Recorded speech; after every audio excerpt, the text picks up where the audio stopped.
seeks to end this series early with a daytime dog pile.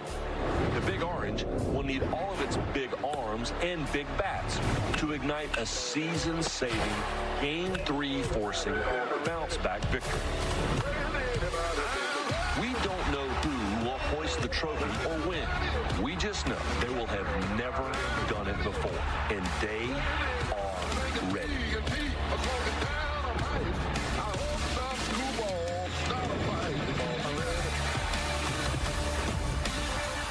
The NCAA Men's College World Series Finals, Game 2.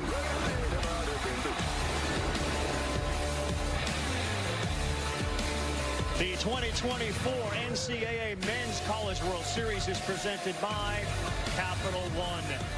Oh, man, 85 degrees.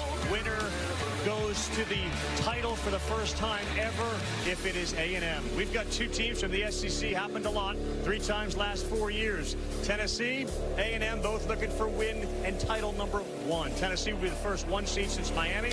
25 years ago, and a whole bunch of guys are going to be playing in the major leagues. If not next year, just a couple years from now, including the guy that was a star last night, Ryan Prager. Our matchup today, the Volunteers. They will bat first. They're hoping to jump all over A&M. Last night, it was the other way around. A&M had 7 runs after 3 innings. And who knew when Wally Pipp said, I got a headache, and we're going to put in that other guy, and he's going to play, 2,131 games and be a star, Lou Gehrig.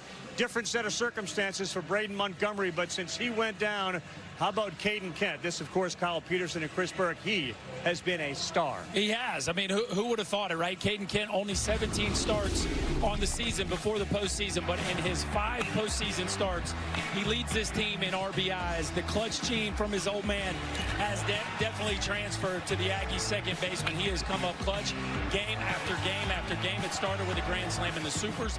It has continued with red-hot hitting here in Omaha, and he leads the College World Series in RBIs. Look at the tournament numbers. He has matched his season total in ribbies here in the postseason. It's a little bit crazy. Meantime, everybody was waiting for that Tennessee offense to show up, and it did late, a little too late. But they got the ability, all of them, to hit the ball over the wall. They need that. Yeah, I mean, listen, it's historic in so many different ways. When you look at Tennessee's offense over the course of the season, power, how about 5 guys with 20 or more home runs? That has never happened in Division I college baseball. They've hit 180 total this season. 7 have come in this year's Men's College World Series. And it's top to bottom for the way this offense is. 2 late home runs last night in the 7th inning. You think maybe that kickstarts this offense going into today, because when they win, they hit home runs. No one has scored more runs this year via the home run than Tennessee, and they've got a guy out there that knows this setting. Drew Beam's 3rd career start here in the College World Series, 51st career start in college baseball. In the 2 previous times, he's been pretty good here. A&M's goal today, keep it close for the first couple and try to get a win. Vols need to win. Tennessee, Texas A&M, Game 2 next.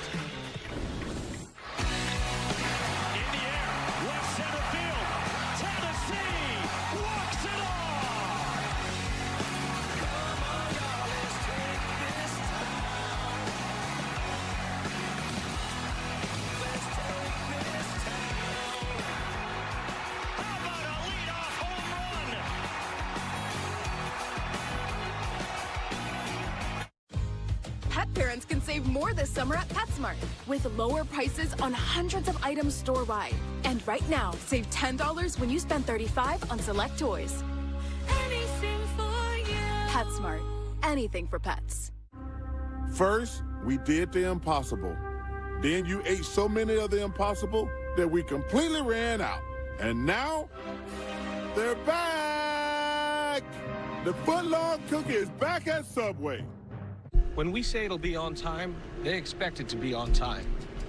Turn shipping to your advantage. Keep those expectations with reliable ground shipping. Thanks, Brandon. With USPS Ground Advantage. Look out, 'cause here I come. Have you always had trouble losing weight and keeping it off? Same. Discover the power of Wegovy. And I'm marching on to the beat I drum. With Wegovy, I lost 35 pounds. And some lost over 46 pounds. Wegovy. And I'm keeping the weight off. Wegovy helps you lose weight and keep it off. I'm reducing my risk. Wegovy is the only FDA-approved weight management medicine that's proven to reduce risk of major cardiovascular events in adults with known heart disease and with either obesity or overweight. Wegovy shouldn't be used with semaglutide or GLP-1 medicines. Don't take Wegovy if you or your family had medullary thyroid cancer, multiple endocrine neoplasia syndrome type 2, or if allergic to it. Stop Wegovy and get medical help right away if you get a lump or swelling in your neck, severe stomach pain, or an allergic reaction. Serious side effects may happen, including pancreatitis and gallbladder problems. Wegovy may cause low blood sugar in people with diabetes, especially if you take medicines to treat diabetes. Tell your provider about vision problems or changes, or if you feel your heart racing while at rest. Depression or thoughts of suicide may occur. Call your provider right away if you have any mental changes. Common side effects like nausea, vomiting, and diarrhea may lead to dehydration, which may cause kidney problems. With Wegovy, I'm losing weight. I'm keeping it off. And I'm lowering my CV risk. That's the power of winning. Wegovy. Check your cost and coverage before talking to your healthcare professional about Wegovy. Fun fact. The person with McDonald's is always the most popular kid in school. And if they save money with the app, they're also the smartest. Ba-da-ba-ba-ba. The NCAA Men's College World Series is presented by Capital One. What's in your wallet? A&M is the team that can take the title today. For more on that, here's KB. Their head coach, Jim Schlossnagle, during his long career, has stacked up over 900 wins, 7 trips to the College World Series. The one thing he's missing on that resume, a national championship, and he's 1 win away from it. He's talked to his college coaching buddies that have won one, and they all say it doesn't change who you are. Maybe not. Still like to win one of them, though. I'd like to have that feeling one time. Yeah, I mean a lot. I mean, I'm a competitive guy. I mean, I want to win. Swing and a miss. The Aggies will take game 1. Tim Corbin used to come sleep on our couch at Clemson when he was the coach of Presbyterian. And I've known Sully since he was an American Legion coach. And Brian O'Connor, who was, assistant coach at Notre Dame. They all say, oh, it doesn't change much, man. You're still trying to win the next year. But I get envious too, which is not a great trait, but I want it for our team. I really want it for Texas A&M. It's a great place that deserves a national championship. If they have a place back home where they would put the trophy if they are able to win it. He said, I don't know, but I do know one thing. I'm going to sleep with it a couple times before we put it in the trophy case. Now, I get the sense there's some room there. They can find a spot for it. And they hope to have many, many more on the campus that has about 75,000 students, and all of them are locked into this one with Zane Budmeyev on the mound to start.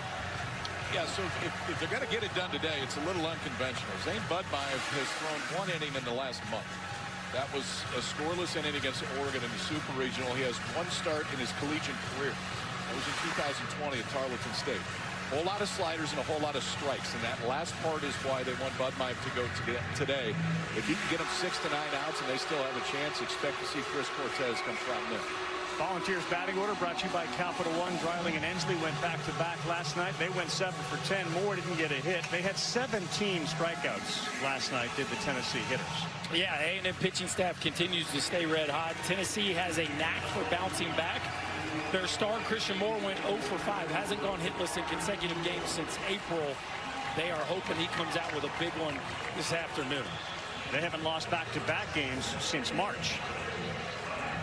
Moore will settle in. Scott Klein is the guy he's talking to right now. He's the home plate umpire. And again, the wind, which is a factor here all the time, blowing out slightly from right to left field. Look at the numbers Moore's put up this year. 33 homers, 73 runs batted in. Budmeyev is ready, so are we. Game 2 underway, and the first one misses.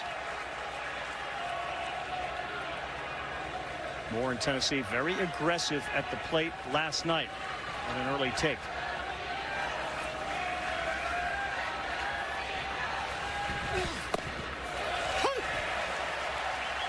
One ball, 1 strike. Budmeyev looks large on the mound because he's huge. He's 6'8", 270 from Bourne, Texas. Bernie. I don't want to get mad at Bernie, thank you. Bernie. Yeah, that's a whole lot of cowboys standing out there. And he is, according to his pitching coach, a cowboy. Rides horses, ropes them and all that. And he used that slider to get ahead. 1-2 on Moore. Right back up the middle. It almost got the big horse. And that's a great start for Christian Moore in Tennessee. With 2 strikes, he sends one back up the middle.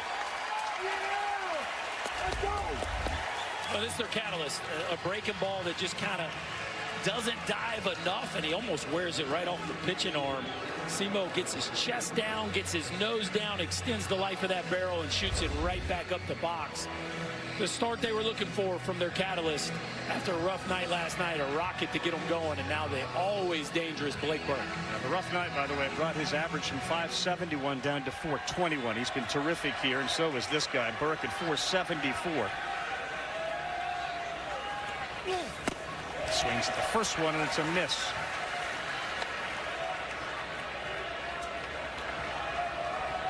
Burke is locked in this postseason, and certainly here in Omaha.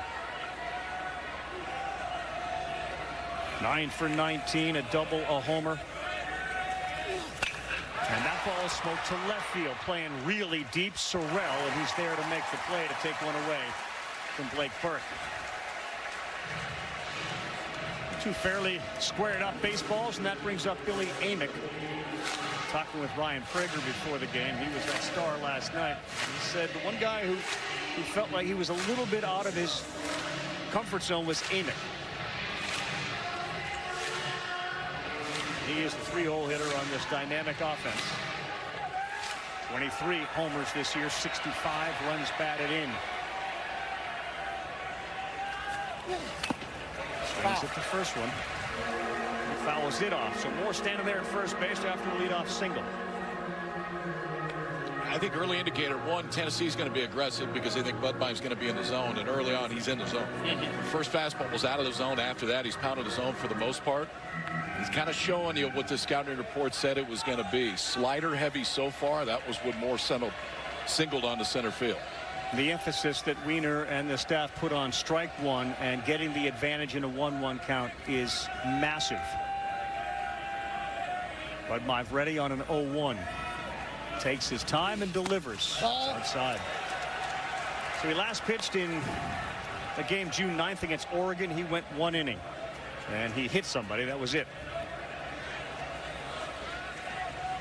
There is the pitching coach who, as they told me today, he can instill confidence in anybody at any minute. 1-1. Ball. Doesn't get it. 2-1.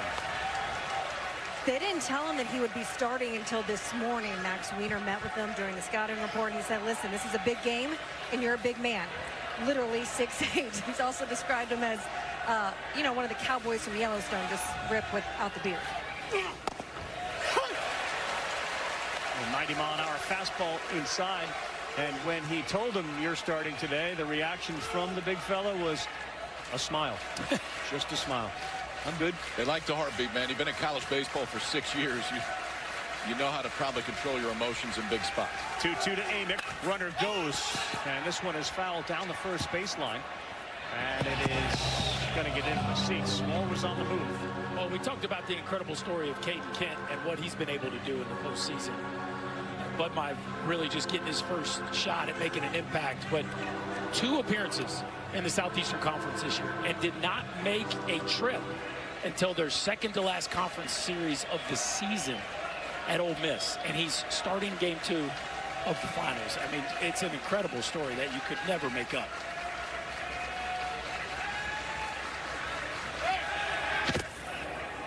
But their number 2 starter, Shane Sadeo, goes down. He would be starting this game normally, and they're in a bind. They've used Justin Lampkin twice already. They need to rest him, and so it's just going to be kind of a bullpen day, but pretty cool for this young man to find himself in this spot. Yeah, and Schlossnagle acknowledged to me earlier today, like, this may be the day as more fakes to go, and he misses outside. Where those injuries, which really haven't caught up to them, they haven't lost a game in the tournament. This is the day that he's most concerned about because of the injury to Sadeo. And I think that's why yesterday was so important for Texas A&M. You got to win game 1, I think, to really have a chance to win this thing, because you never know. I mean, they could bullpen piece it together today, and it could really work. Moore is going 3-2. Tall strike 3, throw down, safe. Amick is gone. Moore steals the bag. Wow, that was incredibly close. I do think Jake Uhlenhoff gets this one right. Amick locked up on a slider. Looks like Simo's hand arrives just ahead of the tag from Kent. Yeah. Uhlenhoff was all over that call at second base. How much is that oven mitt add? 3 or 4 inches to your hand right there? That probably doesn't hurt. Yeah. I'm going to take another look, but unless he came off the base, which I didn't see that he did, the hand definitely beat the tag. This was the game plan for A&M last night as the challenge has now been put in by Schlossnagle. They will run offense. Kent got that glove down in a hurry. And then, unlike most, he did seem to take it off.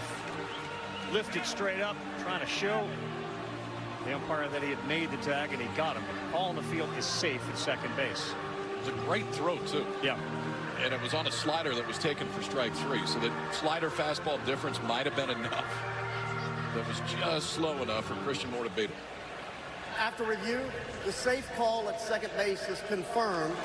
Texas A&M is charged with its first challenge of the game. Christian Moore's 5th stolen base of the season. The balls don't run a ton, but you'll see them here in Omaha try to force the issue a little bit. A bigger yard than the ones they're used to playing in, and you got to manufacture some offense a little bit more than maybe you would in the regular season. Already, given the circumstances, this is a big spot. They got a runner in scoring position. Dreiling had 4 hits last night. The first pitch with first base open is down. At Burlington, there's so much to love. The amazing brands, the big problem, and an A&M strength. That's right on the edge. 1-1. 2 for 13 with runners in scoring position in game 1. In 3 games, 11 for 33.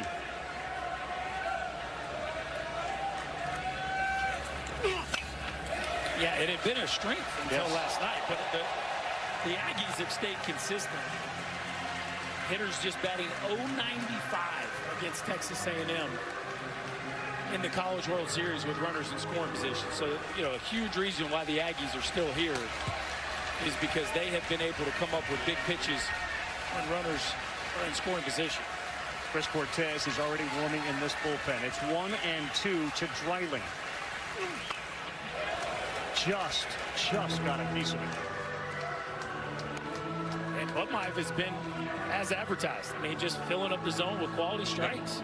Nothing overpowering, but changing speeds, and has not been scared one bit to challenge this Tennessee lineup. Dreiling had the walk-off single. Game 2 of this College World Series. Moore is at second. Here he comes, and he gets him. Wow. Zane Butmeiv pulls the string. They leave the runner at second. A&M will come to the plate for the first time. ABC's presentation of the Men's College World Series continues after this from our ABC stations. This season, we've got 2 celebrity contestants in the hot seat working to win big money for charity. The most dramatic hour of 3 people sitting on stools in the history of American television. Jimmy Kimmel hosts Who Wants to Be a Millionaire, July 10th on ABC. Reclining is trending, and at Living Spaces, our collections are more stylish, comfortable, and functional than ever before. Experience full body support at the press of a button, along with plush, luxurious materials that make every reclining design a destination for relaxation. You'll love options that include power-adjustable headrests, consoles with storage and cup holders, plus convenient USB ports. And with free shipping as soon as next day, you can start enjoying it right away. Treat yourself, friends, and family to the ultimate in unwinding, only at Living Spaces. Living Spaces. Hi. Deprioritized. But it's a work call. Oh, a work call? Oh, deprioritized. T-Mobile home internet relies on cell phone towers, so when their network gets busy, Not the fridge, come on. you can be deprioritized. It's too bad. It's a good movie. Yeah. Forget T-Mobile cell phone internet. Get home internet that puts you first. Get Spectrum. Eyewitness News, Southern California's news leader. And again, a whole bunch of orange and maroon in the stands. All SEC final in a men's College World Series that's been dominated lately by the SEC. Aggies batting order brought to you by Capital One. Grahovac led it off last night with a homer on a 2-strike pitch to right field. And A&M hasn't trailed in 4 games here. No, it's an offense that maybe isn't as dangerous as the regular season version of this Aggie, but they've been manufacturing, and it has been really clutch throughout the course of this lineup, especially Kent there at the bottom. This guy's been pretty clutch historically for Tennessee. 51st career start. That's more than any other pitcher in the SEC. Mid-90s fastball, real curveball. Throw you a cutter and a changeup behind it, but I think the biggest advantage here for Tennessee is you got a pretty good idea what you're going to get when Beam goes out there. 2 starts in the College World Series. Prior to this, a 1.69 ERA. His only start here this year, 5 innings, 4 hits. Gave up 1 run, struck out 7 against North Carolina. Just quickly, with Budmeyer doing what he did, as you take a look at the miles you got to travel to get here from their 2 cities, what do you do going into the second? You leave Budmeyer in the game. I do. I sit Cortez down, and the eye tells you that early returns are positive, and he fits the spot today. I'd keep rolling. We'll start with a freshman from Orange, California, Gavin Grahovac. You listened to Tony Vitello last night talk about Grahovac and his infield. He's like, these guys, they're all monsters. They are big, big guys. And Grahovac went the opposite way to get it going. Ball. Team's first pitch at 6'4", 207 out of Murfreesboro, Tennessee. Vitello already trying to get himself the advantage when it comes to balls and strikes.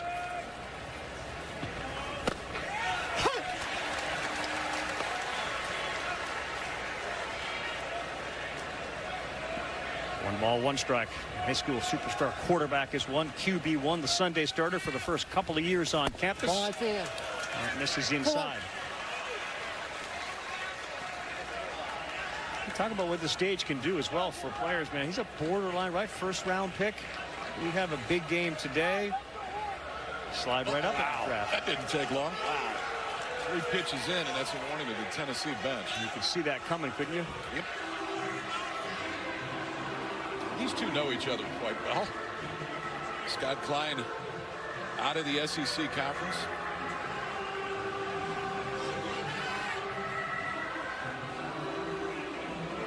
A little chippiness, a little, really not much, but a little bit last night. I think there was some frustration from the balls on the strikes and balls that were called last night, but early a warning here.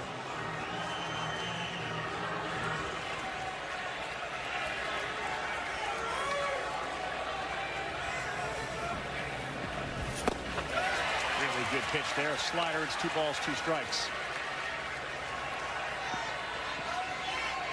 Amick and Curley both deep on the left side. Moore is on the grass at second and shaded up the middle. Ball. Tennessee doing the signs again today, guys. There was an issue yesterday that they lost a pitch comm device, and so they've gone to using the signs. They're still communicating to their catcher, Cal Stark, and then he's going old school signs back to the pitchers. We just don't see that a whole lot in the modern game at any level. 3-2, here it comes, and it's fouled off the plate. You know what happens more when they give signs? Guys shake. Like when it comes through pitch comm, usually it's just a yes and go. The guys shake less in college baseball now than they ever have because of pitch comm. Drew Beam shook right there. Shook back to the fastball, and I think going back to signs, you will see more of that. Grahovac caught that one in a spot that the pad wasn't. Off his toe. This team is beaten up already. There are a bunch of guys playing who are banged up, and now Grahovac will join that list. And not having Braden Montgomery would appear to be a massive deal. Are they going to be able to survive without him and win a World Series? He's been better than his hat says, good as a guy helping in every way he can. But when you remove the number of homers, the power of the average, the fielding, it's a hard hill to climb. They've done unbelievably so far. On a 3-2 now, leading off Grahovac.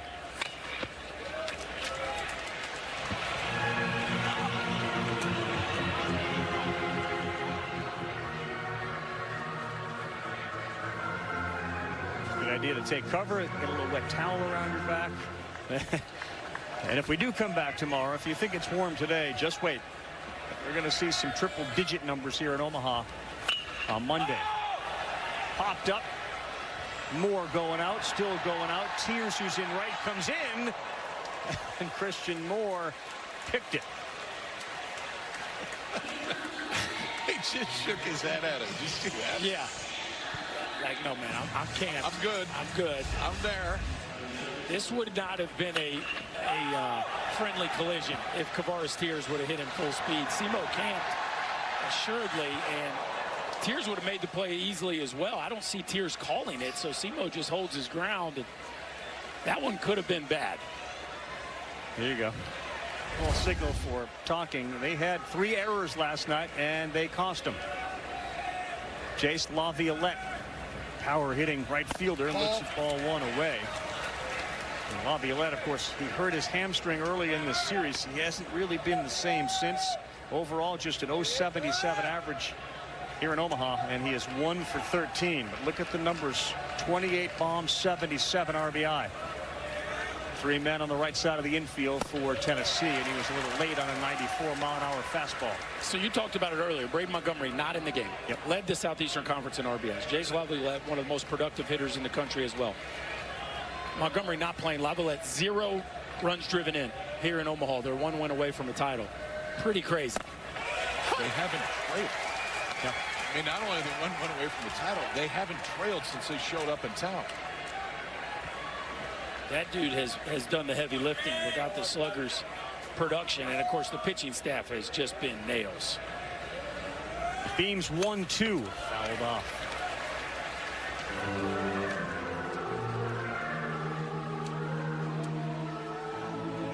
He did say it's feeling a little bit better.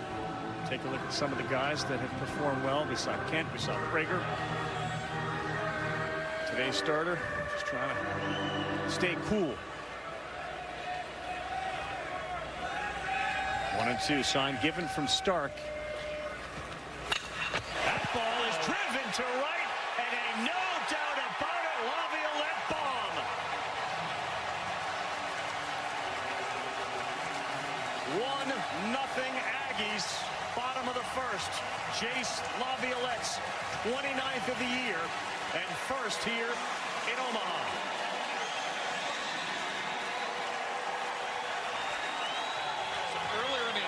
Sneaking fastballs back, and it was a little bit late too.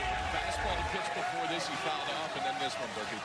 Yeah, you just can't keep a good man down too long. That bat path has produced way too much damage over the course of the last 2 years for him not to run into one at some point. As you say, KP, eventually he gets his timing down for the heater, and that is a no-doubter that sails into the right field seats, and a bunch of emotion coming out of the Aggie slugger there as he wakes up that dangerous bat.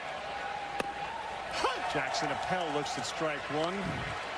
111 miles an hour off his bat, traveled 414 feet, and it was a no doubt about it. He's got 50 in his career. He's 6 behind Holt. He's got another year left. And he's got a full year left. 2 years.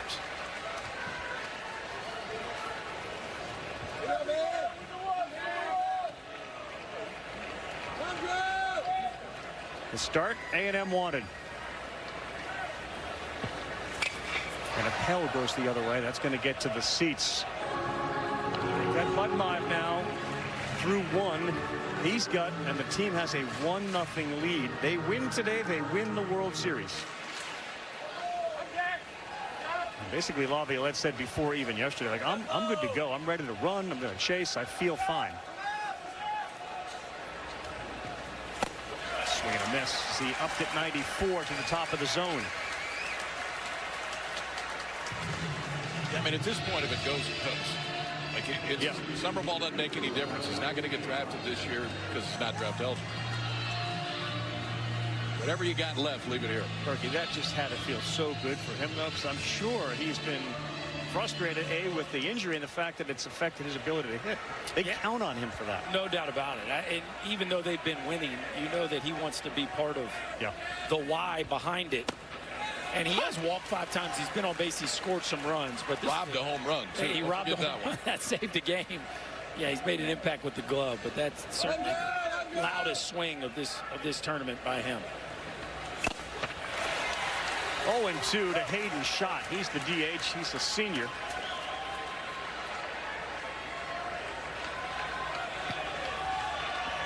he's coming off of a very good game, too, in spite of the fact that he's snicked up with a hamstring. The 0-2. Ball. Missing 1 ball, 2 strikes. Reached on an error last night in the first, then a single. RBI, then a double.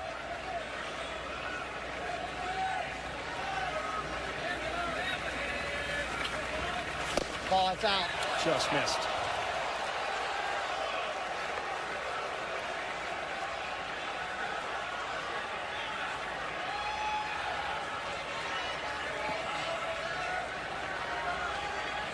Already a warning, the fiery head coach of the Volunteers on the top step.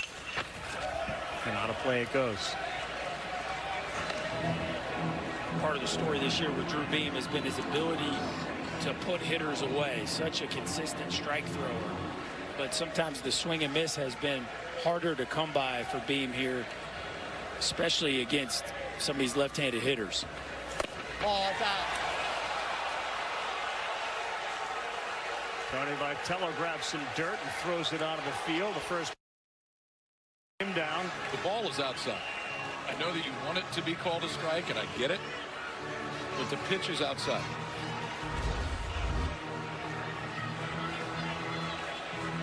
Yeah, Scott Klein been doing it a long time. They know that Scott Klein is not one to give pitches off the edge, and that one just missed. Certainly a pitch that we see called in the college game, but just a touch off the edge nonetheless. But it's not a miss. It's not a miss on Scott Klein's part. You can understand if you get that every once in a while. There's been a few out there. He's holding both balls. They're off the plate. And I do think, the problem is when you start to compare one night to the next day. Last night, some of those were strikes. We saw that. Today, they're not going to be, and you got to understand the zone. If Vitello is just pacing that Volunteer dugout. He's kind of trying to communicate with that first base umpire. That's better. That's a strike. And he's coming out to cheer on his catcher while at the same time delivering a message to Klein behind the plate. A little spicy. Thought it might be about 95 degrees. And Jace Laviolette says, I don't care if I just had one in coming in. I can still hit it in the seats. Solo shot to get the Ags on the board. 1-0 early. What's wrong? My travel rewards card didn't earn enough miles for my vacation. Are you crying? No. Are you crying because of that other card? No. There's no crying in baseball. Or with the Capital One Venture Card, because it lets you earn unlimited double miles on every purchase every day. And you can use those miles on any travel purchase. And you know why? There's no crying with the Venture Card. What's in your wallet? Let's play ball! I just want a better grill. One that won't char my wallet. Yeah, join the club. It'd be cool if products were designed for me. Right? Be a part of the process. Yeah, join the club.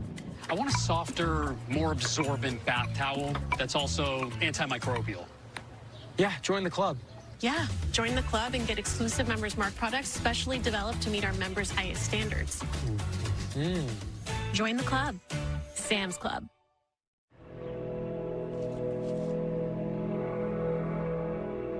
Design a training program. Guys, let's do some trivia. Oh, yes. I'm gonna win. How should I plant this if my garden doesn't receive direct sunlight? Next question. It starts with an empty prompt and the most advanced AI at your fingertips. Well, we talked about this is the first opportunity for these two teams to claim championship number 1. 1951, Tennessee was the runner-up of the Men's College World Series. We're just a couple of teams who didn't have the same format. We had 8 to start this one. We're down to these 2. Tony Vitello hopefully in a little bit better mood than he was about 15 seconds ago. 7th appearance in this College World Series, 3rd in the last 4 years. He has absolutely turned this into a juggernaut. As Hunter Ensley would lead off here in the 2nd. 5-6-7 against Zane Budmeiv. And that one is ripped into center field.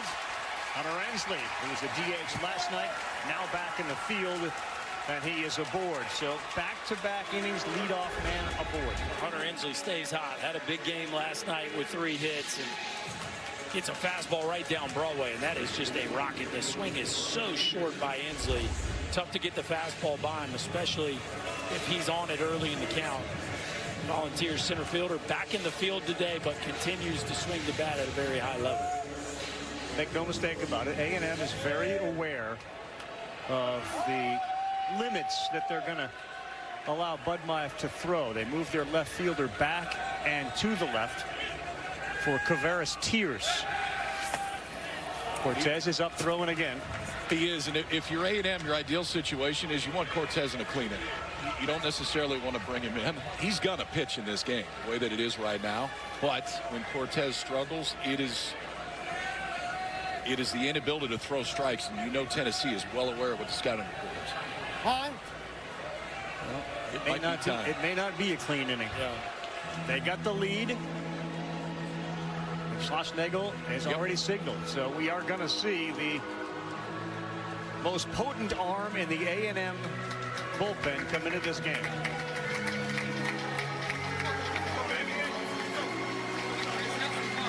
That's exactly what A&M hoped they would get. They take Bud Meyer out of the game with a lead. You bring Cortez in. It's game 2 of this College World Series. The finals here on ABC. And when I got there, they have the sushi like This is Clem. they're about like sushi classy. So Clem's not a morning person. I was like, I'm tasting it. Or a night person. Or a people person. But he... When I started my poker journey, I learned the hard way that was losing money. But now there's an easy way to get started and just play. It's work with Principal so we can help you help Clem with a retirement benefits plan that's right for him. Sure, but I'm confident, you know. Let our expertise round out yours. First, we did the impossible. Then you ate so many of the impossible that we completely ran out. And now, they're back! The footlong cookie is back at Subway. The game is changing, but what drives the game never will. What you have inside.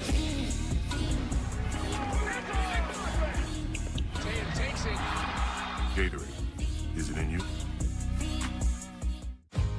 Pet parents can save more this summer at PetSmart with lower prices on hundreds of items store-wide. And right now, save $10 when you spend $35 on select toys. Anything for you. PetSmart. Anything for pets. When we say it'll be on time, they expect it to be on time. Turn shipping to your advantage. Keep those expectations with reliable ground shipping. Thanks, Brandon. With USPS Ground Advantage. Looking for more information on the 2024 NCAA College World Series? Go to ncaa.com, your home for all 90 NCAA championships.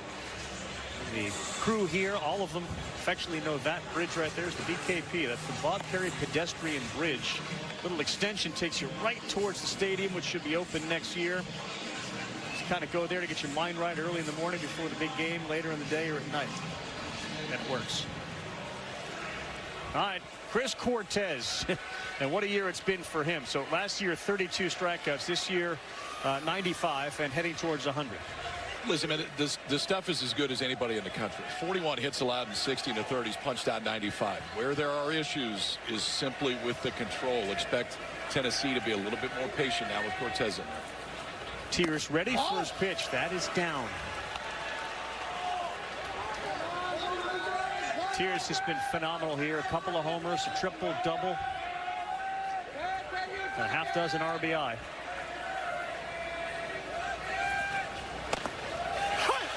And from a Tennessee perspective, the stuff is so extreme with Cortez, and the strike zone with Scott Klein continues to be small. Like you just got to get the ball middle, because Cortez can really move the ball east and west, whether it be from the slider going in towards lefties or the two-seamer going away. Big swing from Tears, 88-mile-an-hour pitch. Got a 98 fastball, 88 off-speed. And you've got to believe every strike that this guy throws, his confidence will build. We saw him come into the game the other night, throw 8 pitches, all balls, and exit.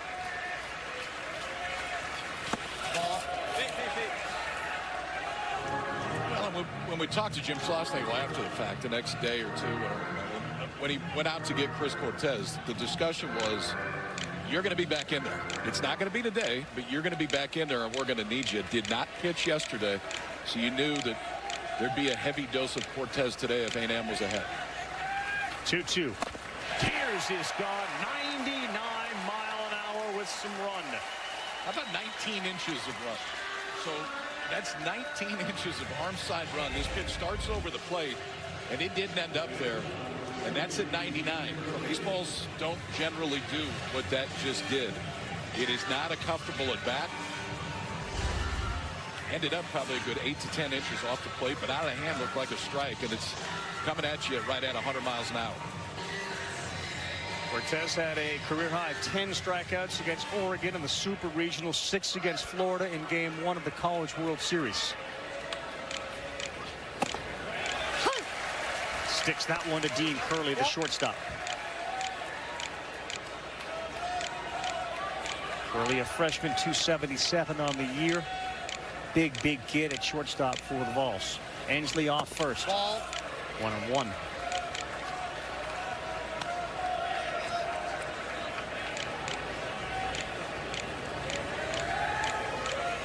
Cortez appeared in the College World Series back in 2022 in a different role with different responsibilities.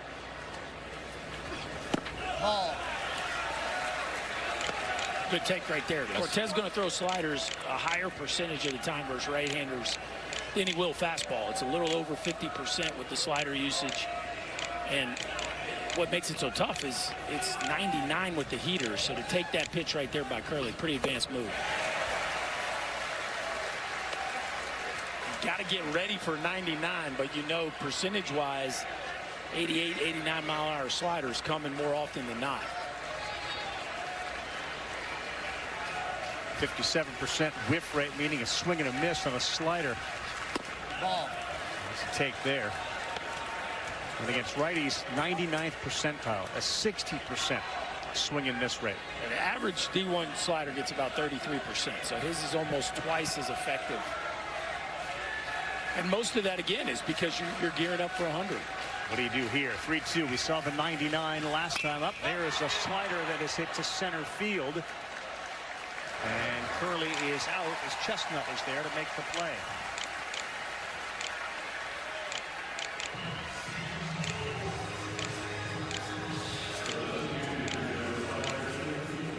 So 9 times has Tennessee won after a loss, and in those games they have averaged about 11.5 runs per game. Cannon Peebles gets the role of DH in this one. 225 on the year. Ball. First start of the series for Peebles, isn't it? There's some flash in there. I know he's only got 2 home runs this year, but had a big-time freshman year at NC State last year. Ball.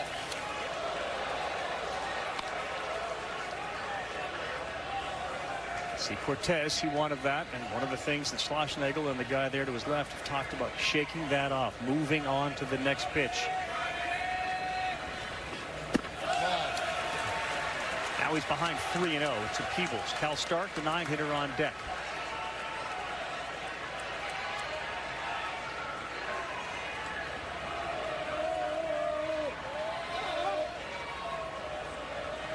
Caden Kent at second base on the grass.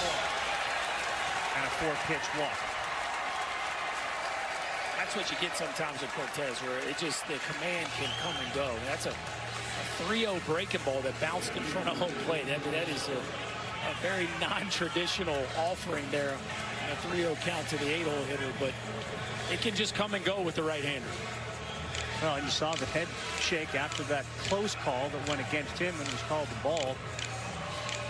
Now it's going to be up to Cortez to forget about that. Runner in scoring position, second straight inning for the Vols. Can they pay it off with Stark? Ball, it's out. I'd almost be surprised if Cal Stark swings before he gets a strike here.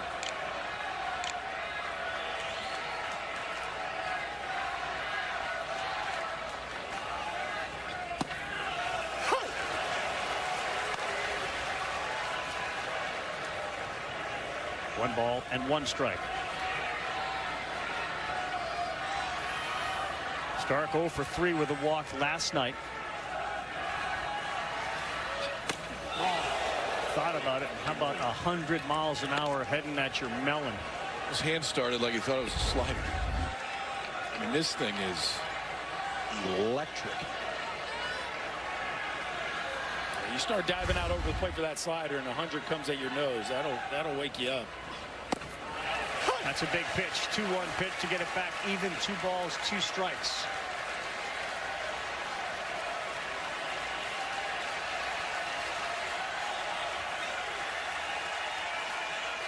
Both fan bases know how important this at bat is. 2-2 on the ground, and they will go to first. And Camarillo's throw is in the dirt. Burton could not scoop it, and Camarillo took his time. He looked to second, then went to first, and that is an enormous break for the Balls. Well, you got to give Cannon Peoples a bunch of credit here. First and second, the job of the runner at first base is beat a force on a tough play from the left side of the infield. Like, that is your first job. And watch Peoples here. Gets a good secondary going right as soon as the ball's hit. Camarillo looked at second base, realized he couldn't get Peoples, so he has to look. The first looks at second. No, I can't get it there. Let me redirect my energy, and the ball comes up a little short. Burton can't make the pick, and now you got to deal with more with the bases loaded. Last night, the Vols made 3 errors. It cost them dearly. And the first error of today's game comes on a play that would have ended the inning. Instead, the bases are loaded for Christian Moore, who singled his first time up. And he's a guy, like many, but he's a guy, when he feels it, he can take off. This is one of the best hitters in the country. And what I liked about it, when Dean Curley flew out to center field in this inning, the first guy to go talk to him when he got in the dugout was Christian Moore. And it was, what'd you see? What do you got? Even though they know the scouting report, a lot of these guys have probably faced Cortez in the past. That was his first thing, is go to get immediate feedback on what Curley saw. Well, and if you're watching, I don't think Cortez has thrown a fastball for a strike. Every strike has been with the breaking ball. It wouldn't surprise me if Simo's up there hunting one here. 2 for 10, 1 grand slam. Bases loaded for Moore. First pitch is in there. First strike, and that's easy 101 to get him started. This is major league closer stuff. Now, whether or not he can put it in the zone or not is the biggest question, but this is big leaguer on big leaguer right here. That's the pitch right there that you saw the reaction for both Appel and Cortez. Now, this one looked like it was there. It's definitely overplayed. I don't know if he had it down or not.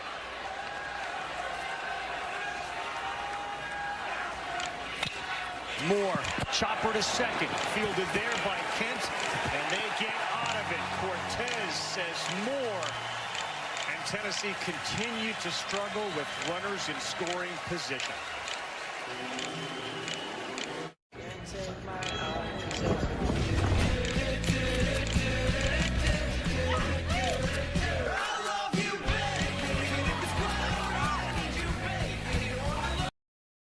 I chose Dandy because of the technology that they offered. I got a free scanner. Wallpapers. Store more, share more. Get iPhone 15 Pro on us and get a great deal on iPad and Apple Watch SE. Connect with AT&T. Our biggest challenge? Uncertainty. Hidden fees, surcharges, who knows what to expect. Turn shipping to your advantage. Keep it simple with clear upfront pricing. With USPS Ground Advantage. Tamara, Izzy, and Emma. They respond to emails with phone calls. And they don't circle back. They're already there. They wear business sneakers and pad their keyboards with something that makes their clickety-clacking clickety-clackier. But no one loves logistics as much as they do. You need Tamara, Izzy, and Emma. They need a retirement plan. Work with Principals so we can help you with a retirement and benefits plan that's right for your team. Let our expertise round out yours. Pet parents can save more this summer at PetSmart with lower prices on hundreds of items store-wide. And right now, save $10 when you spend $35 on select toys. Anything for you. PetSmart. Anything for pets. that smile. Like, it's so comforting. We're up 2-0 the other day. I hear him yell, like, we're right where we need to be. He supported us all the way through. He wants to win a national championship as bad as we do. Braden's been an awesome teammate. Camera points to him sometimes in the game, too, and he's got a big old smile on his face. It's amazing his joy that he brings and the happiness that he brings. I had a chance to talk with him before the series started just about the role he plays, the fact that the draft is coming up. Just an amazing presence on the field, and clearly, just listening to everybody else, off the field. I think it's probably increased off the field since he's been hurt. I think he's been more of a leader since he got hurt. But one of the most talented college baseball players in the country this year. Ted Burton leads off. Beam throws him a off-speed pitch for strike one. Isn't it amazing for somebody whose stock value is so high, who is unable to play, and that value may actually have gone up because of what he's done off the field. Character. Yeah, the character of the kid is really shining. And when people talk about Braden Montgomery as a baseball player, it's 5 tools that are as high as any 5 tools you will see. Maybe the bat to ball gets a little knock, but it's switch hitter, power, speed, all those things. But it's crazy. The first thing they will say is the smile and the joy. And that, you talk about a character reference. This kid has put it on display here over the last few weeks. So Beam ahead of Burton, who'll lead off, followed by Sorrell. And he will not offer at that. Ali Camarillo happy about the way that last half ended after the error. And Simo, Christian Moore out there kind of kicking some dirt. Frustrating not to be able to deliver with the bases loaded. And he looked like he went, so that ball was scooped and now happened to get over at first base. Here's Burke.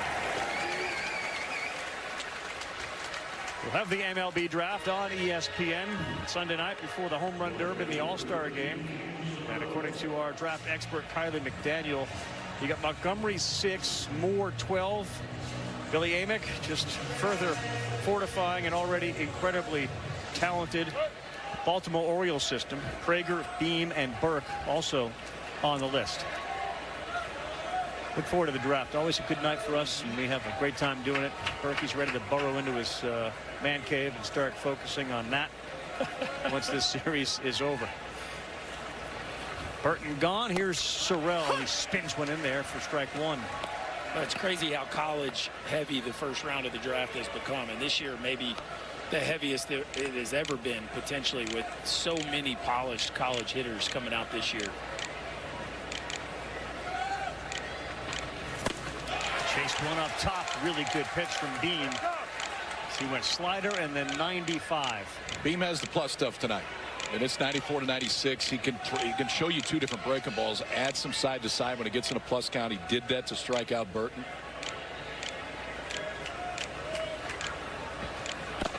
You talk about a high character guy. Drew Beam is also in that category. For those who haven't followed the story of the Beam family, he's got a 16-year-old sister. Carly's in a wheelchair. She deals with spinal muscular atrophy. He is the biggest supporter, full of love and encouragement. There's a bracelet to support it. Got a purple glove that became famous. You can see that purple bracelet on his left wrist. 2-2. Called strike 3. Beam's third strikeout, last 4 outs. Boy, the backdoor breaking ball, KP. That thing is sharp to death. Started off the right edge and bring it back. We've seen the fastball up to 95 and that backdoor breaker getting the left-handers frozen as that wraps around the edge. How about the last 2 hitters, the ability to throw the breaking ball both sides of the plate. And add to it against the righty, gets some chase, and then that time just freezes the freshman Sorrell, and it catches the outside corner. That's now 4 strikeouts in a row for Beam. Ali Camarillo pours one in there.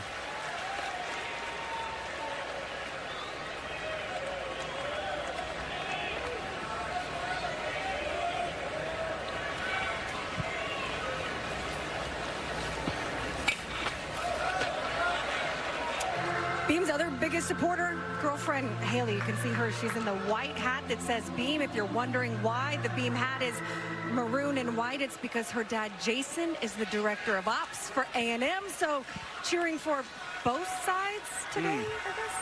Straddling the fence. Tough day emotionally. You're in an orange crowd there with the Aggie colors. Beam 4 punch-outs today and 4 of the last 5 outs.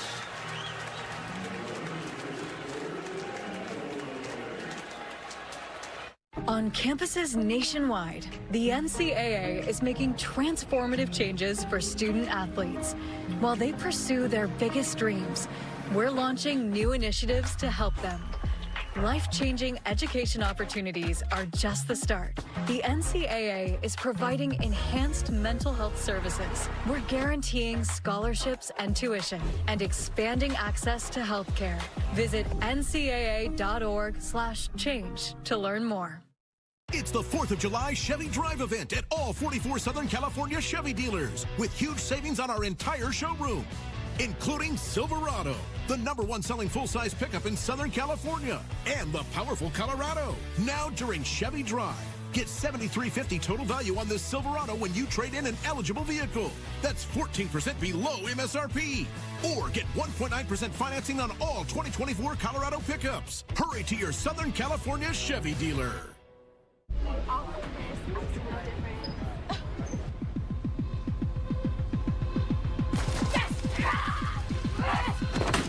What is going on with you? Get out!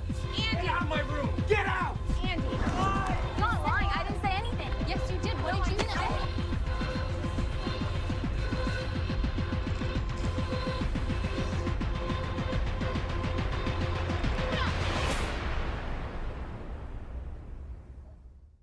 Dallas Reigns, Eyewitness News, weeknights.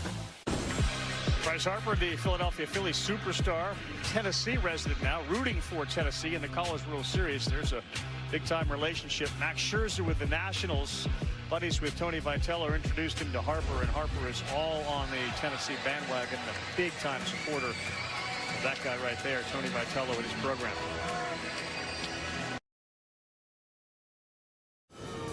Jeanette Eccles, Junior Assistant Bounty Hunter at your service.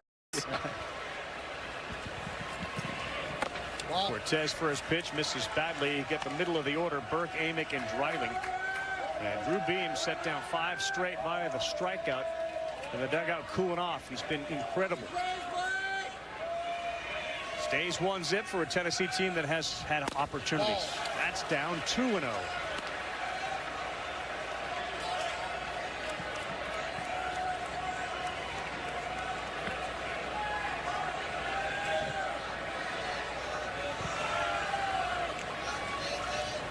Ball, that's out.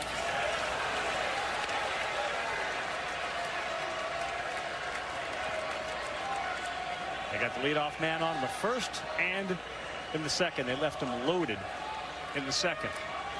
3-0 count to a 20 home run guy. That's in there at the knees for strike 1 with a slider. I mean, he tells you what pitch he feels most comfortable with in 3-0 counts. That's twice now in 3-0 counts we've seen the breaking ball.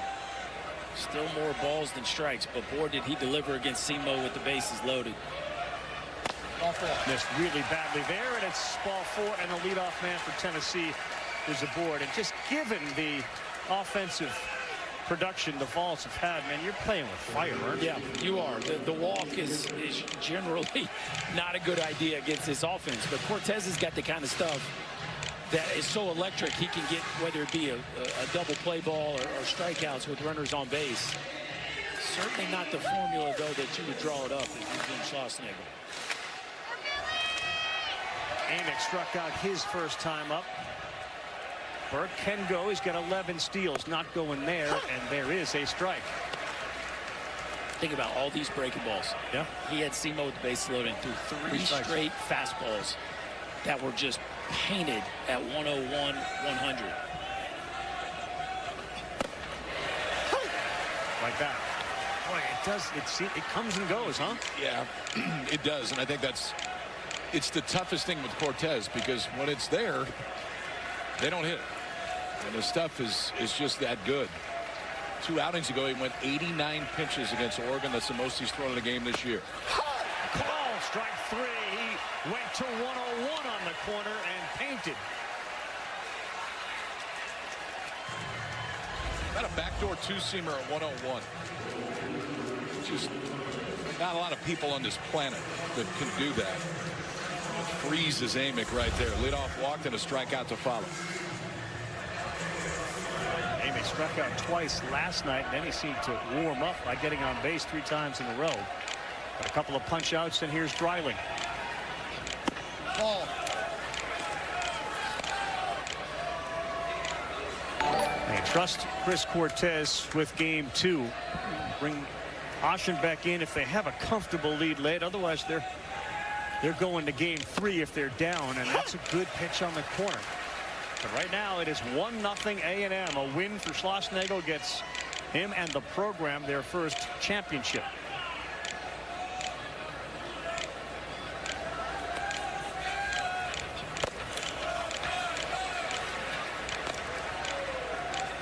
What is the next step for somebody that has all this stuff? How do you make sure that that variance between batter to batter goes away? Just as far as the misses and how big they are? Is it mechanical? What does he work on to make sure he doesn't have a... It literally just went from Amick, where he looked like a Cy Young winner, to now where he's 3-1, and of course the Burke walk. Yeah, I think it's belief and mechanical. I think it's both. His pitch selection has changed pretty dramatically this year, which the outcome has been significantly better. Dreiling may get a good one to hit here. 3-1 he did, and he fouled it off. And again, that breaking pitch.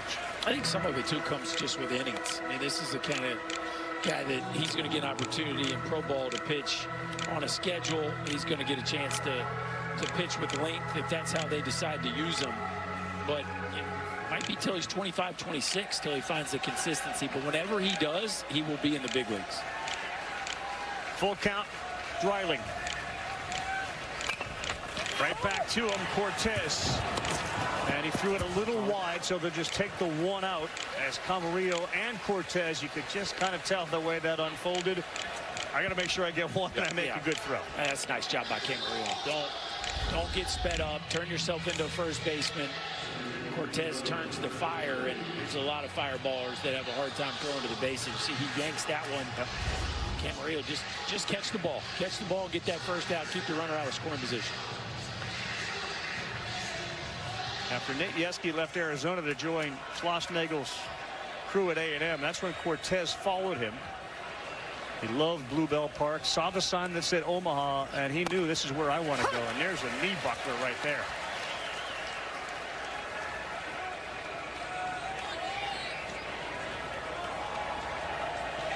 Hunter Ensley has been to third base already. He had a single, ended it up there. The second swing and a miss.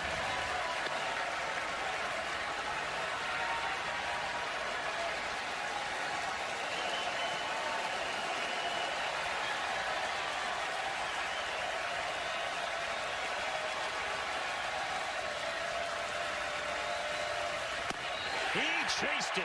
Cortez picks up another punch out.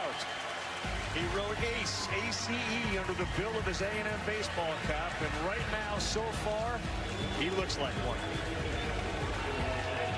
With no fees or minimums and no overdraft fees, banking with Capital One is the easiest decision in the history of decisions.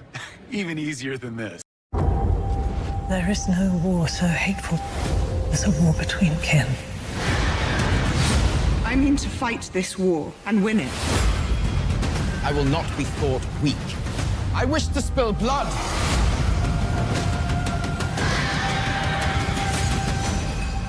And no war so bloody as a war between... The mark of a fighter. A rich, full-flavored lager with a crisp, refreshing taste. A reward for those with a fighting spirit. You've earned this, so hold it up high. Modelo, the mark of a fighter.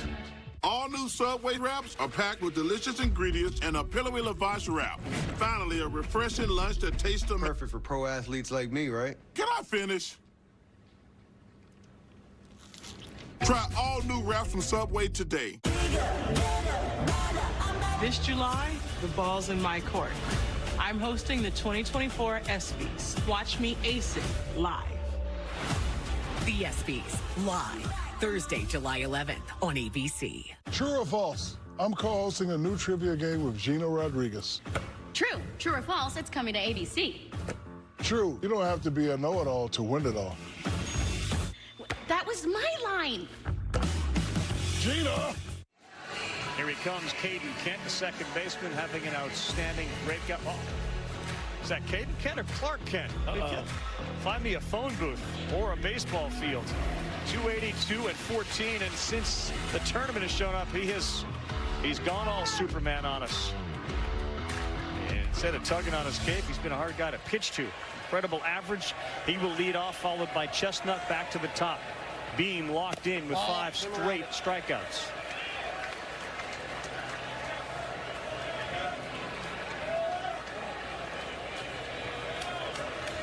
How about that? 8 for 16.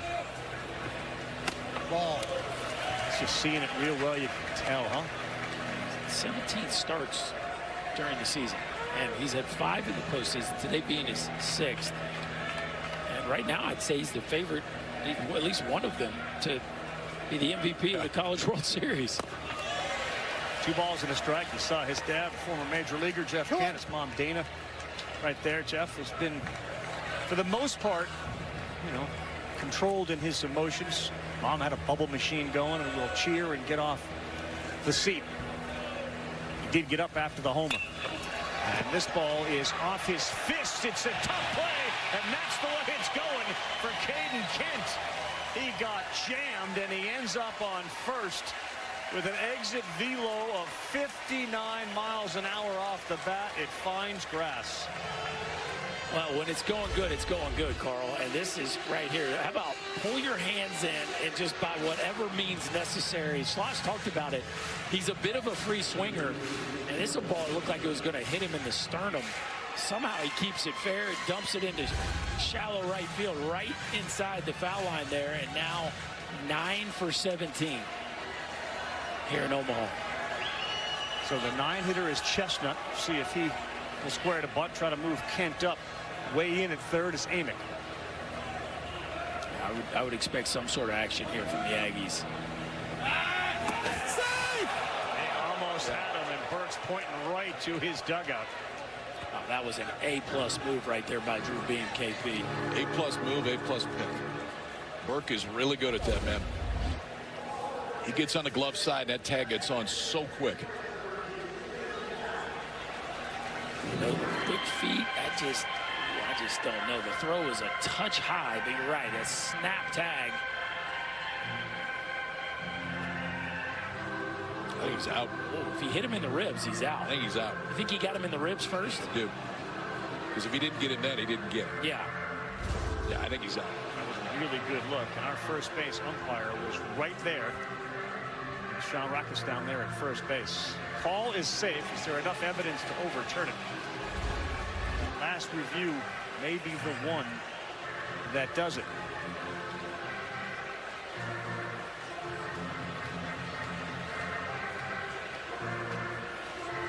Does he make contact right there? And I think he did, because the hand isn't there yet. It's a tough one. That is. It's a hard one. Given the call on the field is safe. Yeah, you can't think he tagged him. You have to know that he did to overturn it.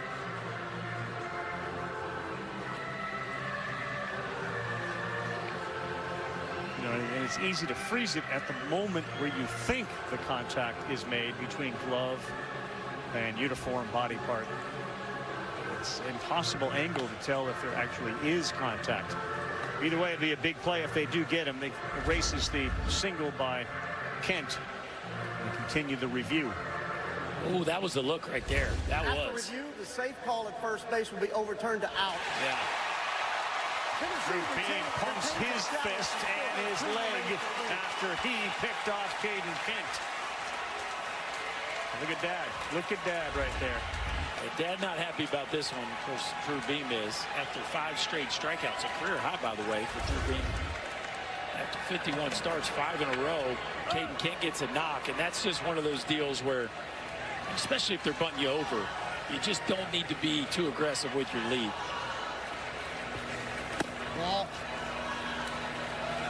That was an awesome pickoff move, too, by Beam. Fourth of the year. And his feet are so quick when he spins and throws to first base. And then he gave Blake Burke a chance. The throw was close enough. He could slap it down quick. High strike called to Chestnut.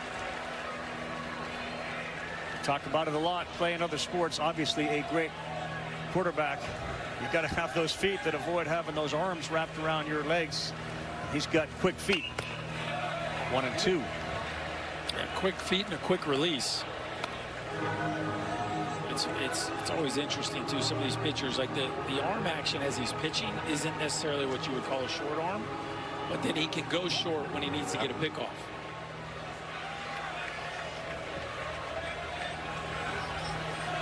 So instead of leadoff man on and a chance to move him over, here's the 1-2. Yeah! Called strike 3. 6 strikeouts in the game for Drew Beam. Sunday Night Baseball, ESPN, Capital One. Pete Alonso and the Mets wrapping up their 3-game set. Cody and the Cubs will be the opponent. We'll be at Wrigley Field. We'll start at 6 Eastern. Baseball tonight, Sunday Night Countdown. Cubs won an 8-1 yesterday. Tyon was terrific. Severino will get the start in this one for the Mets. He avoids the Yankees in their Subway Series. Javier Assad goes for the Chicago Cubs. Bob Costas is going to join. Talk about the Ryne Sandberg game that he called. Rhino had that 5-for-6 day years ago. They honored Sandberg this week at Wrigley. So that's Sunday Night Baseball, 7 Eastern time after baseball tonight. Sunday Night Countdown on ESPN.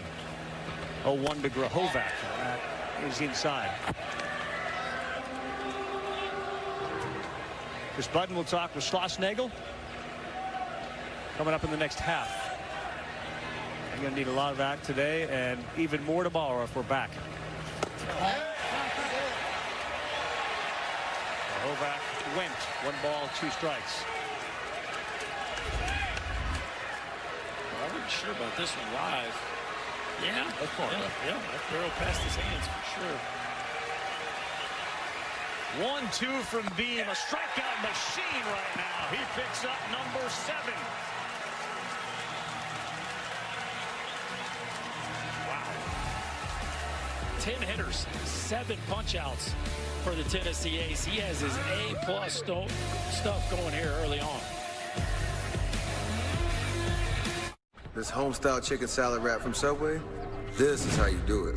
Savory chicken, crisp veggies, all wrapped up. These wraps are amazing. Replay Poker. As many of you have seen, because I've streamed it before, becomes brighter.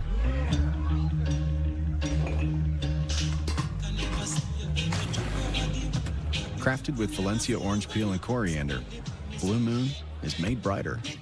I just want to feed this bod wild-caught salmon like it deserves. Join the club. Yeah, join the club and save on fresh, sustainably sourced seafood. I work out a lot, so that's helpful. Cool. Download the Sam's Club app today. Sam's Club. My schedule's pretty jam-packed these days.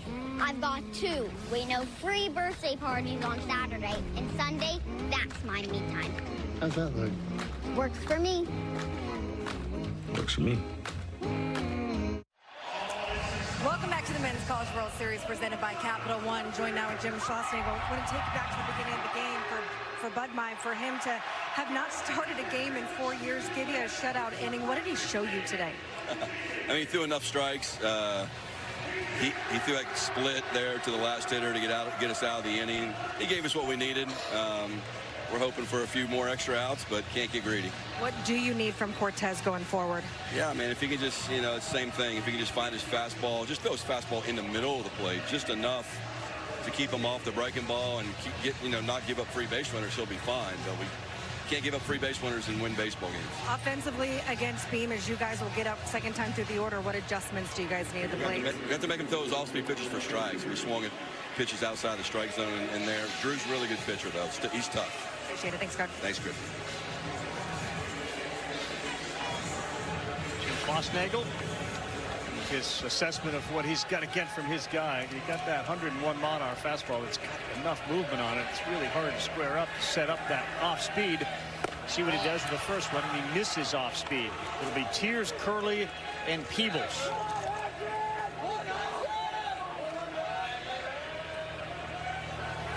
Leadoff man has been on in every inning. He is yet to score. It's 1-0 in the 4th, and it's 2-0.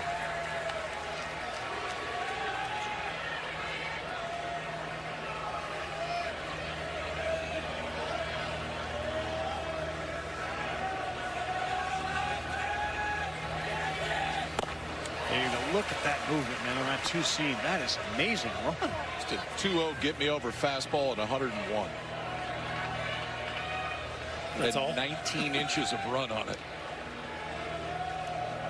10 times he's hit triple digits. At the Skeens fastball that we saw last year, you know.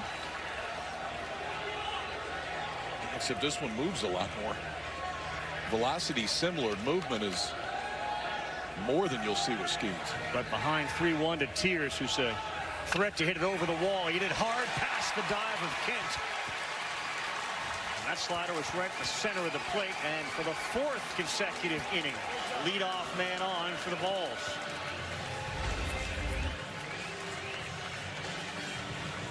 Yeah, that slider and down counts is what Cortez has been more comfortable going to, and this slider's coming right back into the barrel for Kavares. Tiers puts a good swing on it. Balls have had opportunities so far. You get the leadoff man out in the first 4 innings. Gonna have to push a couple across. I'd say throughout the course of the year, if Tennessee had the leadoff man on 4 straight innings, they'd have 5-6 runs by now. It just shows how good the Aggies have been handling traffic. Comes a powerful shortstop, Dean Curley. The first pitch is a little bit high. Falling behind again, 1-0. Outfield straight away. Chestnut in center, shaded a little towards right. For Curley, who's got 12 homers on the season, 49 runs batted in.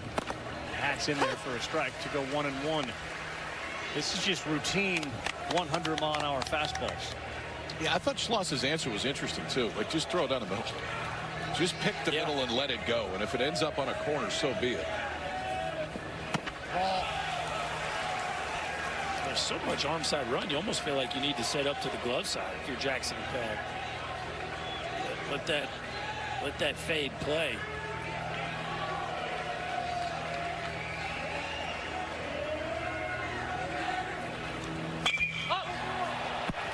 Right field playable for Laviolette.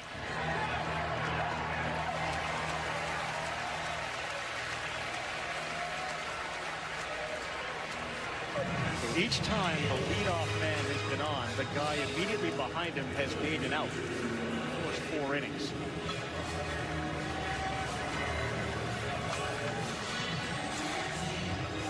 Number 1 overall seed since the start of 2020. The Volunteers have won more than any other team.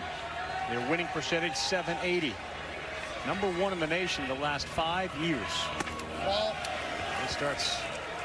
Peebles off with the ball. Peebles had a really good at bat. He walked, remember, in the A spot, and then Stark reached on an error to load him up for Christian Moore, who grounded out to second.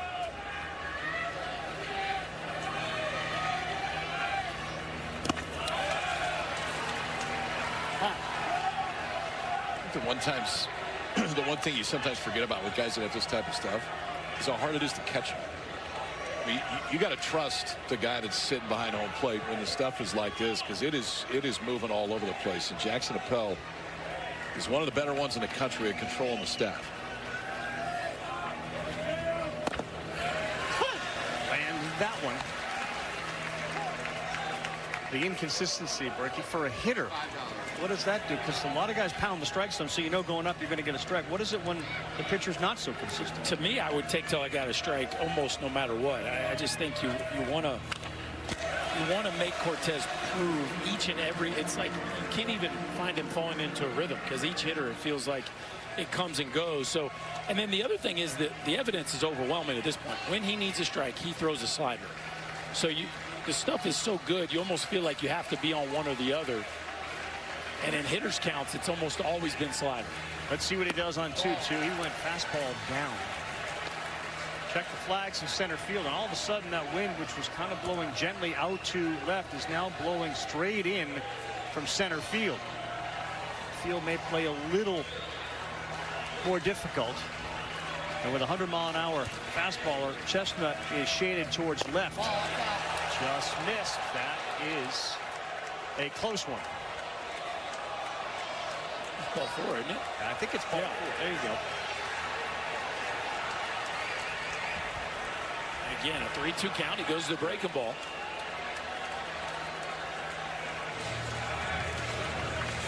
Peebles walked, and that's ball 4. No one else is moving here. Now Cal Stark, and here is Tennessee again with runners in scoring position.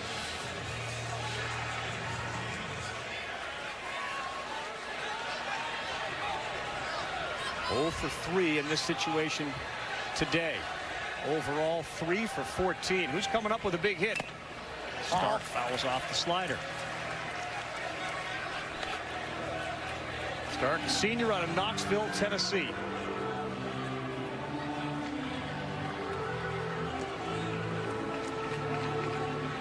Here's your time to shine for the hometown team.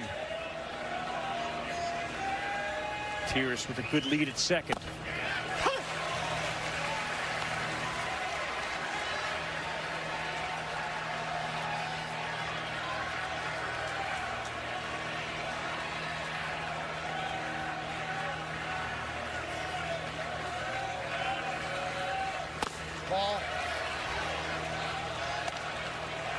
Who's the guy you faced that's most similar to Cortez stuff-wise?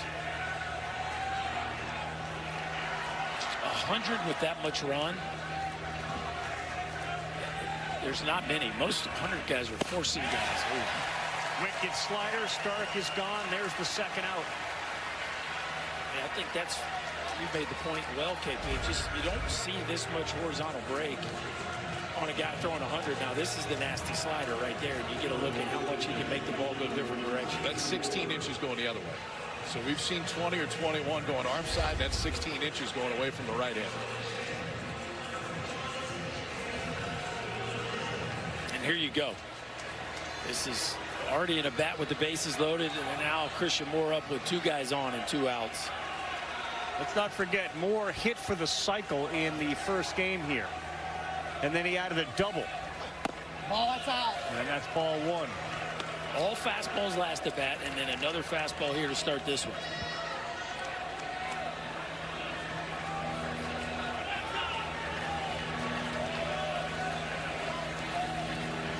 Ball.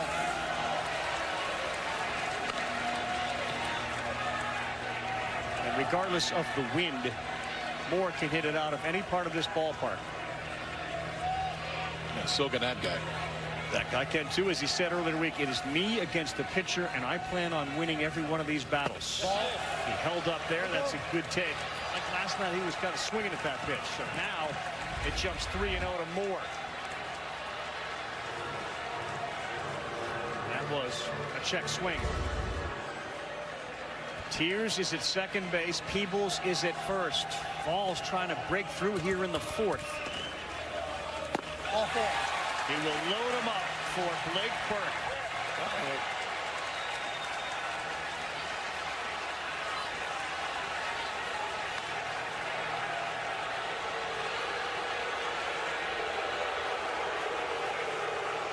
Simo took a long look.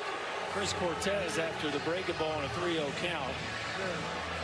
I don't think Scott Klein took too kindly to that. Cortez shaking his head like he's ready for the challenge, and Max Wiener going to come have a word as the command of the Arsenal continues to waver for Cortez. I know the Vols don't have any runs across the board yet, but the one thing they've done a very good job of is pushing this pitch count up, and that's really important here because Ashabek may be able to give you 3 outs today, but aside from that, I'm not sure if A&M knows exactly where they're going to go next. So the quicker you can get Cortez out of this game, it becomes advantage Tennessee. But Burke could change all of that with a swing right here. Breaking ball right here, and I don't There's think just running. There's conversation. Nothing. The guy throws your breaking ball 3. Who cares? He can throw you whatever he wants. Blake Burke now, big spot again. Bases loaded with volunteers. He's got 1 long fly here in the World Series. And that's ball 1. Tavares Tier stands at third base. Cannon Peebles down there at second base. Moore just off a walk.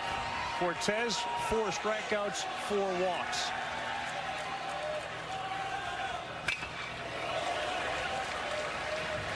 Schlossnagel's point, KP, would be, look, 100 down the middle never stays in the middle. Throw it. It's not straight fastball. He can't throw it straight. And if you just dared him to throw a ball straight, he can't do it, which is a pretty good problem to have. But sometimes that run just takes it too far. They've hit 12 grand slams this year. Check swing, slow roller. Kent coming, gloves it, and it got there in time. Barely. That whole thing felt like slow motion. Thinking the exact same thing. The minute that you knew he was going to flip it with his glove, it's just whether or not it's going to get in time. Check swing on 101. Caden Kent's done everything else right this week. Just quick enough to get Blake Burke at first base. Vols leave him loaded again. That is 8 left on base in the first 4 innings for Tennessee.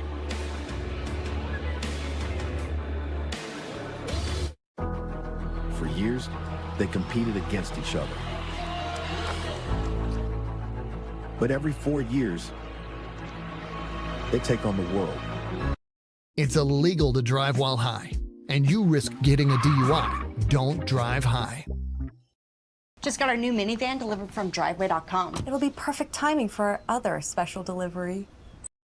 Here.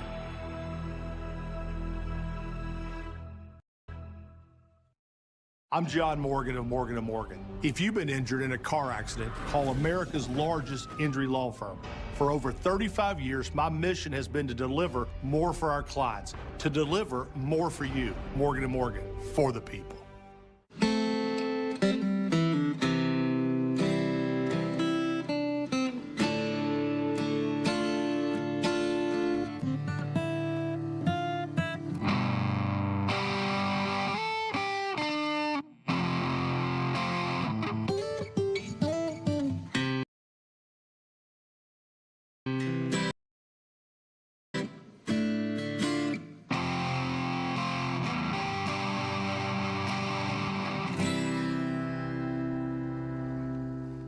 Your emblem of devotion. Have your engagement ring custom made by the Jewelry Exchange. Choose a 1-carat lab-grown diamond for $5.99 or a natural GIA for $19.90. 18K mounts are $4.99. Thousands of choices, always the best deal. The Jewelry Exchange, Tustin. Giovanna Latta, Eyewitness News at 5. Back here at a building that's been buzzing all week. 8 teams down to 2. A&M leads 1-0. We go bottom 4. Tennessee continues to struggle with runners on.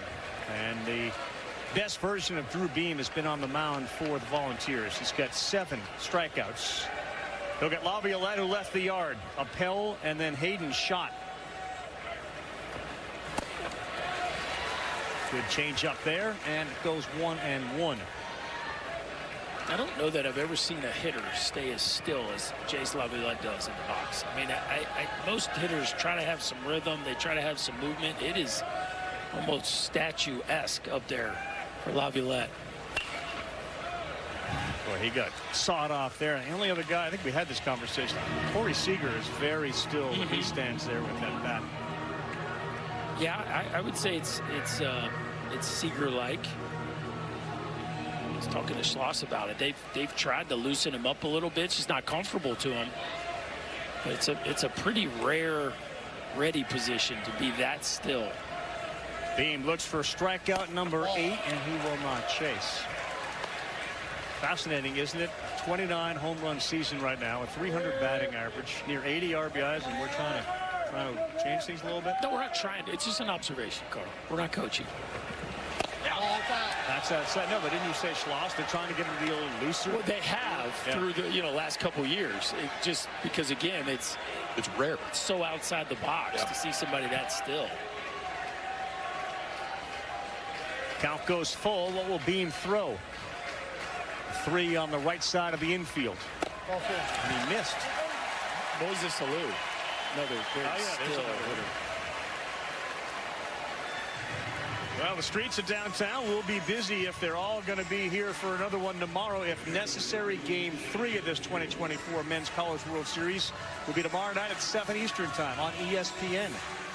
Got a chance tomorrow night to have a Game 3, a winner-take-all here. You got a Game 7 of the Stanley Cup playoffs as well. Be a big night on ESPN and ABC. We'll find out tomorrow if we have a Game 3. Jackson Appel a little late on that 94.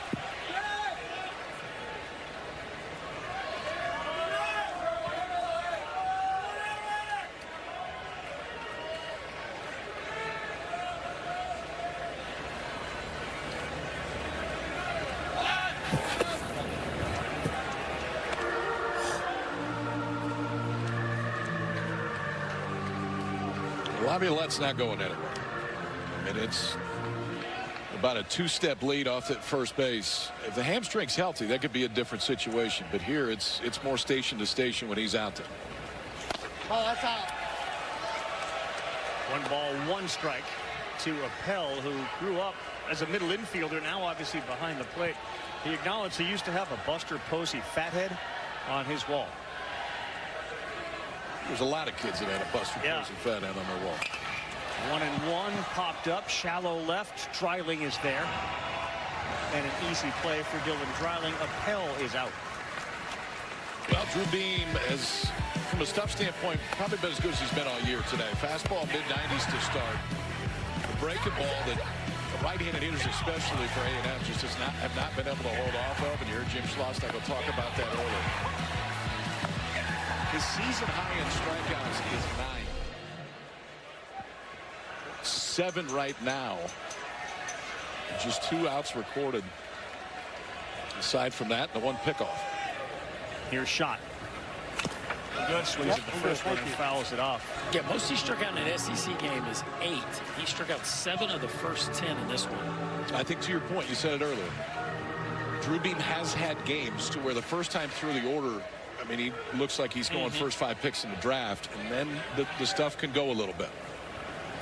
And the third time through, when you look at the stats, the third time through is where the batting average against really jumps.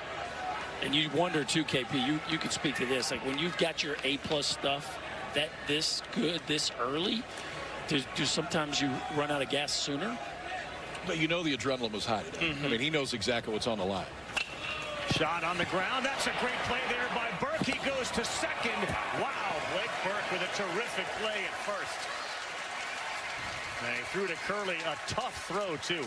Yeah, I mean, you said it, Carl. First you got to glove it. Then you got to gather it, and from your knees you got to throw it around Laviolette, who's 6'6", running between first and second base. There's the range, and now you got to get a grip and not hit the runner in the back. Just a fantastic job of Blake Burke right there, controlling the baseball and making sure he gets the lead out on a really accurate throw there to Curley. See how he kept that glove right down on the ground. Here's Ted Burton, senior first baseman. Ball. Makes it ball 1. You guys made the point about where SEC baseball is now relative to where it was. Georgia, the first team from the SEC to win a championship. That was in '90, and how the West Coast kids have ended up at these SEC schools. Burton's a Huntington Beach, California guy. Krhovac from Orange, California. Blake Burke from Northern California. Dean Curley from Southern California. Hayden Schott from Southern California. There's a lot of them playing in this game. Slow one, and he has plenty of time. Knocked down by Beam. He throws over to first to get Burton. Leadoff walk. Goes by the boards. We head to the 5th. A&M with a 1-0 lead.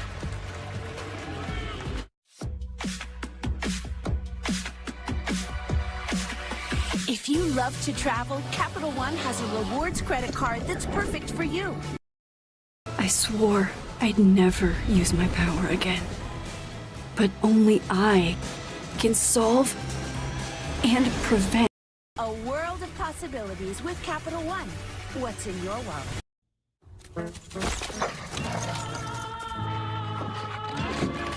With Chewy, it's never been easier to get their favorite toy delivered. Again. Let go. And again. And again.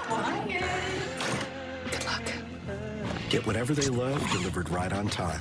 Save 35% on your first auto ship order with Chewy. Welcome back to the Men's College World Series presented by Capital One. Joined now with Tennessee head coach Tony Vitello. Drew Beam threw 4. 7 strikeouts. What have you seen from him early?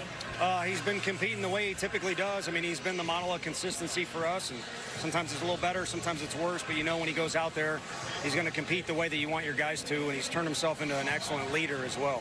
What have been the challenges against the stuff that Cortez throws?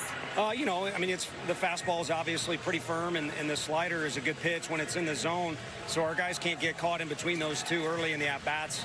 You saw the check swing there, but, you know, Burks is trying to do something and get us broken through on the scoreboard, but for the most part, our guys are seeing the ball well, and then they're in there competing. Just need to get that first one. Thanks, Tony. Thank you. Okay. Yeah, that's sort of the question, I'm sure, buzzing around the ballpark and everybody watching. Like, when do they break through? How long can A&M, keep him in the game and survive this tightrope walk that they've done for basically the first 4 innings? All right, Tony said it. You cannot be in between on Cortez. You're either on the slider or you're on the fastball. But 101 is tough if you're worried about the slider. So that's the challenge for these Tennessee hitters, to pick one and stay committed to it pre-2 strikes.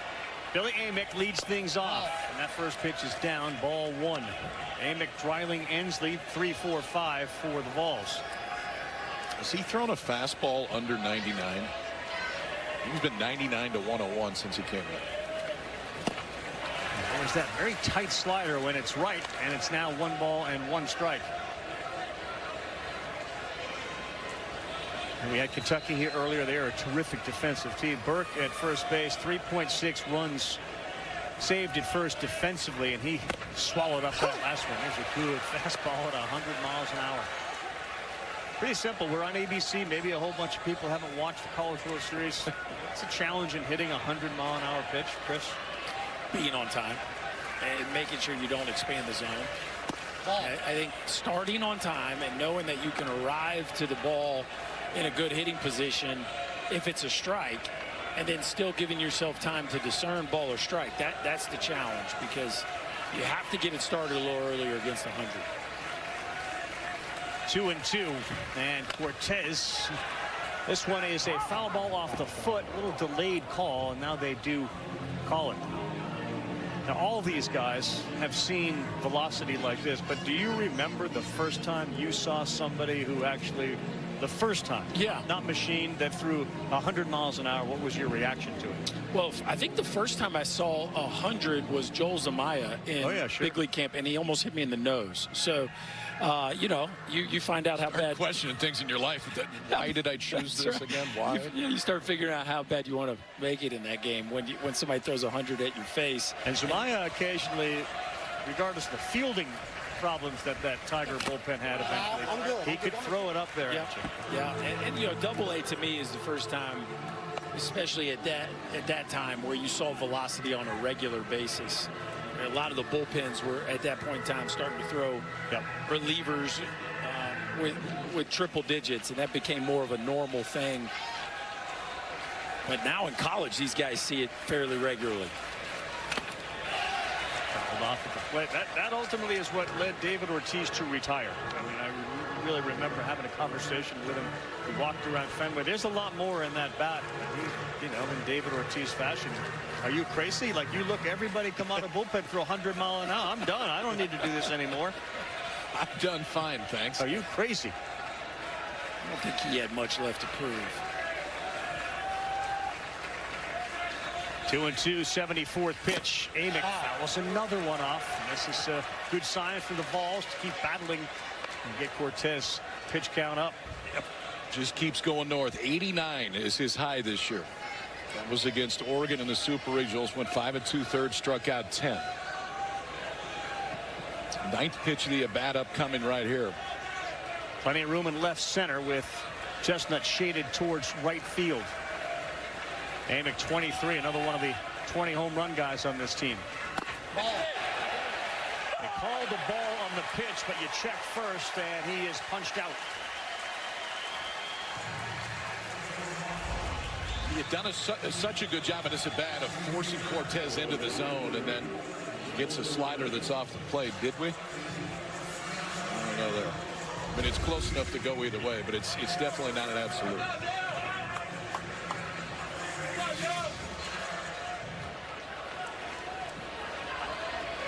He provides the power too, and there are so many guys, including this one, who have the ability. If you run into one on a day like this, you can tie this game up on one, and that ball is pulled down the line, and it is just foul.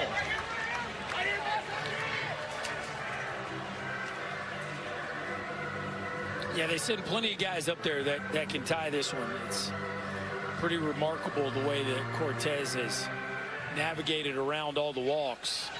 Tennessee just, that pressure starts to build as they don't come up with the big hit.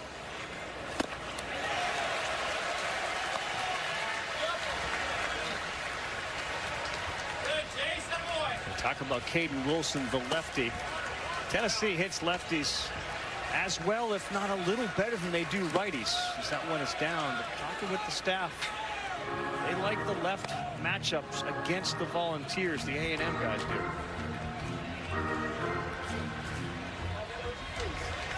So Wilson may be next up for A&M as Cortez moves to his 79th pitch. Ball. He's such a good pitcher too. You know, there's just not a lot of action when he's on the mound because you're swinging and missing a lot. Not a lot of balls in play. A lot of pitches, a lot of walks, a lot of strikeouts. 2-2 here to Dreiling. He's gone. 6th punch out for Cortez. And the velocity's one thing, Berkey, but this thing, it just takes off. Riley even got a little piece of that. They're probably able to hold on to it. It's not easy to barrel it up, and it's literally moving the width of home plate from the time it leaves his hand to when it gets in the catcher's glove. Hunter Ensley steps in with 2 down.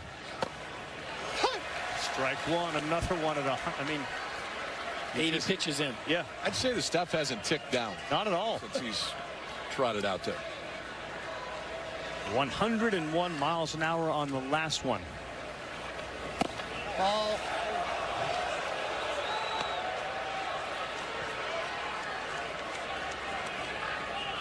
And to his credit, between his ability and Max Wiener, the pitching coach, these types of misses haven't bothered him. Ball. That one missed. They struck out 17 times last night, did Tennessee. 8 more times today. 25 strikeouts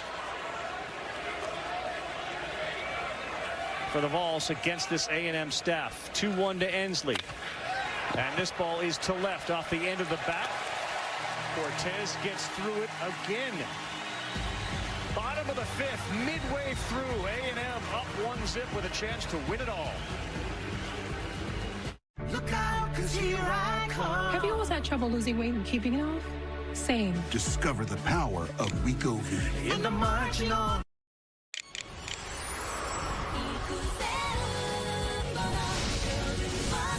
Pounds. And some lost over 46 pounds. Wegovy. And I'm keeping the weight off. Wegovy helps you lose weight and keep it off. I'm reducing my risk. Wegovy is the only FDA-approved weight management medicine that's proven to reduce risk of major cardiovascular events in adults with known heart disease and with either obesity or overweight. Wegovy shouldn't be used with semaglutide or GLP-1 medicines. Don't take Wegovy if you or your family had medullary thyroid cancer, multiple endocrine neoplasia syndrome type 2, or if allergic to it. Stop Wegovy and get medical help right away if you get a lump or swelling in your neck, severe stomach pain, or an allergic reaction. Serious side effects may happen, including pancreatitis and gallbladder problems. Wegovy may cause low blood sugar in people with diabetes, especially if you take medicines to treat diabetes. Tell your provider about vision problems or changes, or if you feel your heart racing while at rest. Depression or thoughts of suicide may occur. Call your provider right away if you have any mental changes. Common side effects like nausea, vomiting, and diarrhea may lead to dehydration, which may cause kidney problems. With Wegovy, I'm losing weight. I'm keeping it off. And I'm lowering my CV risk. That's the power of winning. Check your cost and coverage before talking to your healthcare professional about Wegovy. As hard an ultimate destination to get to Omaha. We had 8 when we started. Ryan O'Connor and Virginia were back. The 12 seed bounced early. Elliott Avent came back and they left. North Carolina and Vance Honeycutt outstanding with a walk-off. Kentucky had a walk-off as the 2 seed. They left. No good for Florida State. How about Florida? They got here and they were not a national seed. We're left with these two. A 3-1 matchup. Very rare to have that, let alone have the one with a chance to win it all. But one of these two teams will claim their first national championship in the sport of baseball. Right now, A&M leads 1-0. It's been a pitcher's duel as we head to the bottom of the 5th inning. Caden Sorrell swings at the first one from Drew Beam.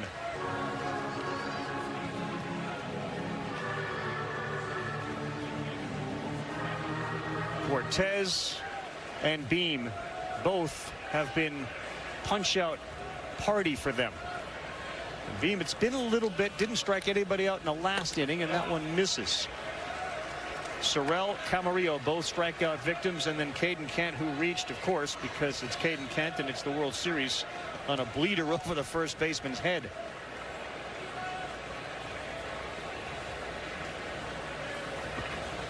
Ball.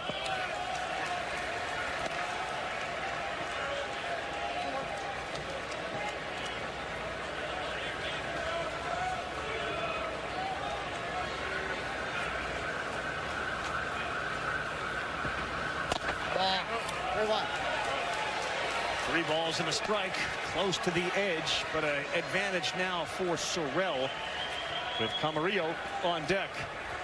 Nobody is moving or even in that Volunteer bullpen.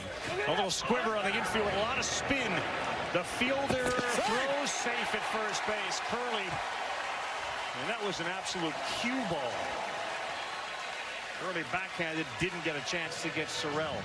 Yeah, I think this one hits him right off his knuckles. Sorrell just not quite ready to hit here, gets caught in between, and a jam job that goes kind of into no man's land. You have to take your time because of the way that ball's spinning, and Sorrell just too athletic. Even though he got jammed, did a nice job of getting out of the box, gets to the front of the base and beats that one easily.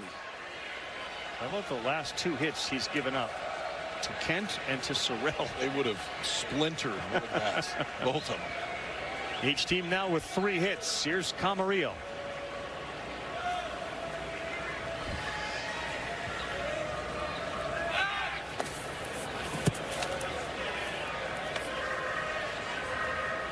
Nagel made it a point to tell us, Tennessee, they don't pay a ton of attention to base runners. It looks like Vitello and company have paid attention to what happened last night with the number of steals. And Beam already has 1 pickoff. Well, the one thing with Beam is it's a really quick pick, but he's slow to the plate. So you can't get too big of a lead, and you can't get too jumpy over there because he will pick you off. But if you can run, you don't have to get a great jump because of the big leg kick. You get to first base against Drew Beam. You're in no hurry. You don't have to extend your lead. As soon as his foot leaves the ground, you've got it. He's probably a 1.45 to the plate, and at that point the math is really in your favor as a base runner. Sorrell has 9 steals this season. Good look at him with a lead. Not a huge one, and Beam will come to the plate. And now he falls behind 2-0. So the average catcher is about 2 flat to second base in catch and throw, and you get a pitcher who's 1.45. The math there is 3.45 seconds. Well, most runners are around 3.3, 3.35. So the math is certainly in the base runner's favor. Gets the call. 2 balls and a strike.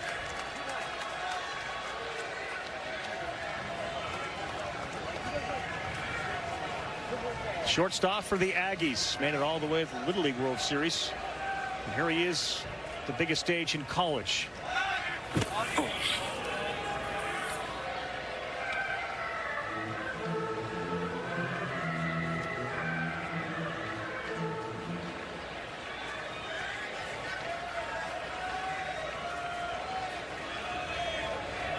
He was at Cal State Northridge when he transferred over here. Hit really well for them, but he wanted to experience this bigger stage. And he believed in himself. A lot of that is betting on yourself. Another West Coast player that we didn't mention earlier. He said he had 5 good options when A&M called, and that, he said, was, quote, a no-brainer.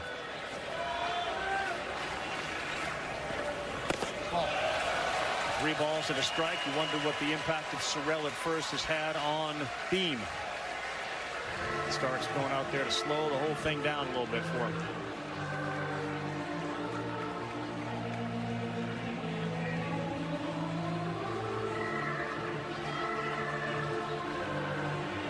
There's nobody up and throwing down in that Tennessee bullpen, but starting to at least move around a little bit right now.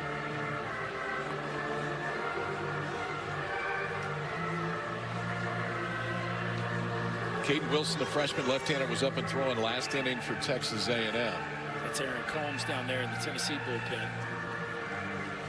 And again, you know, Beam's stuff was so good early. You just had to figure, yeah, you had to figure there was going to be a little loss of adrenaline there at some point. Caden Kent is on deck, and they got a 3-1 count on the way to Camarillo. Chased one, and he's frustrated. That looked like it was ball 4. Jim Schlossnagle not happy about that. You see him there in the background. It's a huge part of their offense. Lead the country in walks. Chasing 3-1 balls out of the zone will not make their skipper happy. Big pitch again. Protecting. And fouled it off. The fastball 93 with Beam. We saw a lot of 95s earlier. And it's not just tick down at velocity, it's location. That's the two sometimes go hand in hand. Yeah. Velocity starts to tick down, and your misses are not on the correct side of the plate or in spots that aren't going to get you hurt. 3-2. Sorrell not going, and that's pulled foul. The thing that happens in the SEC, you tend to get bigger and stronger, and Camarillo's one of those. He came in about 6'1", 170, and he's now 6'2", 185. He got a little juice too. Saw him hit 2 out at LSU earlier this year. He's loved the traditions at A&M, the 12th man. Everybody's been a little quiet today, wondering when this thing is going to start percolating. 3-2 on the way to Camarillo, and they will go to first.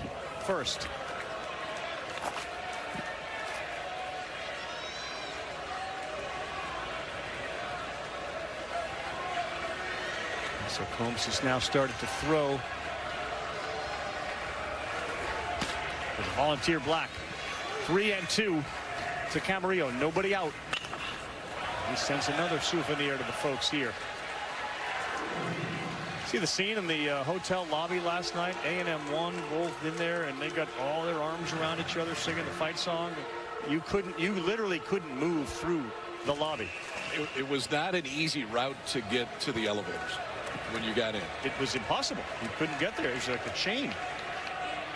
And that's how they were sent off again today. Amazing, amazing support. 3-2, runner does go. That's ball 4. So they will have first and second, nobody out. Now Tony Vitello and his staff have to start to think about what to do, because guess who is coming up in this spot? Caden Kent. You wouldn't have said that 2 weeks ago. Now it feels like Caden Kent. Oh my gosh, they can't get that guy out. Yeah, 2 weeks ago we might have seen a bunt here, and now I just don't think that we will. They made the call. Made the call before it got to the white line right there. You guys touched on it. We're not through the 3rd time of the order yet, but a 77 pitch outing with a whole bunch of strikeouts. And his last one, the 7th, came in the 3rd. Enter Mr. Combs. He's going to inherit 2 runners on, nobody out. A&M leads 1-0. Before he goes out, Beam will go out to greet him. College World Series Game 2 with A&M leading in the Game 1 zip, and the series 1-0 continues after this.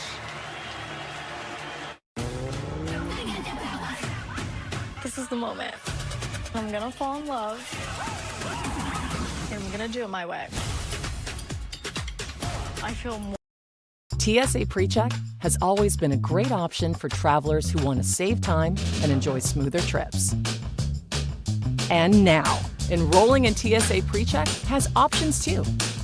New enrollment providers mean more locations and opportunities to enroll, as well as new packages and Premier event. We got the best clips in Family Feud history. With a celebration nearly 50 years in the making. Mama! That's different. It's Family Feud decades of laughs, followed by the star-studded return Megan Thee Stallion, everybody! of Celebrity Family Feud. The 2-hour premiere event starts July 9th, 8/7 Central on ABC and stream on Hulu.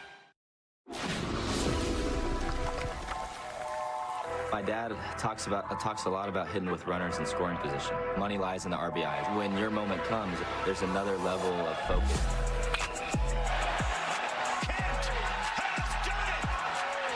Dad's off his seat. Mom's got the bubbles, and there's the applause. It seems like he's not cheering me on, but I know he is. He knows that support is there. It has been there, obviously, since Caden was born. Jeff Kent, phenomenal major league player, played with a whole bunch of teams, and as good a hitter as you could find in his prime. And it is passed on. That gene is right there. And for that clutch component, Caden Kent, 9 for 17 here in Omaha. And he is stepping to the plate, and he's going to face a new pitcher. Aaron Combs out of that Vol bullpen. Low 3/4, he slings it a little bit. That's why the fastball up in the zone can be pretty good. Pretty low 90s, but there's really good ride on it from an arm slot. You don't always see really good ride on a fastball. That's why that strikeout number is so high. 58 strikeouts in 40 2/3 with a pretty nice slider back behind it.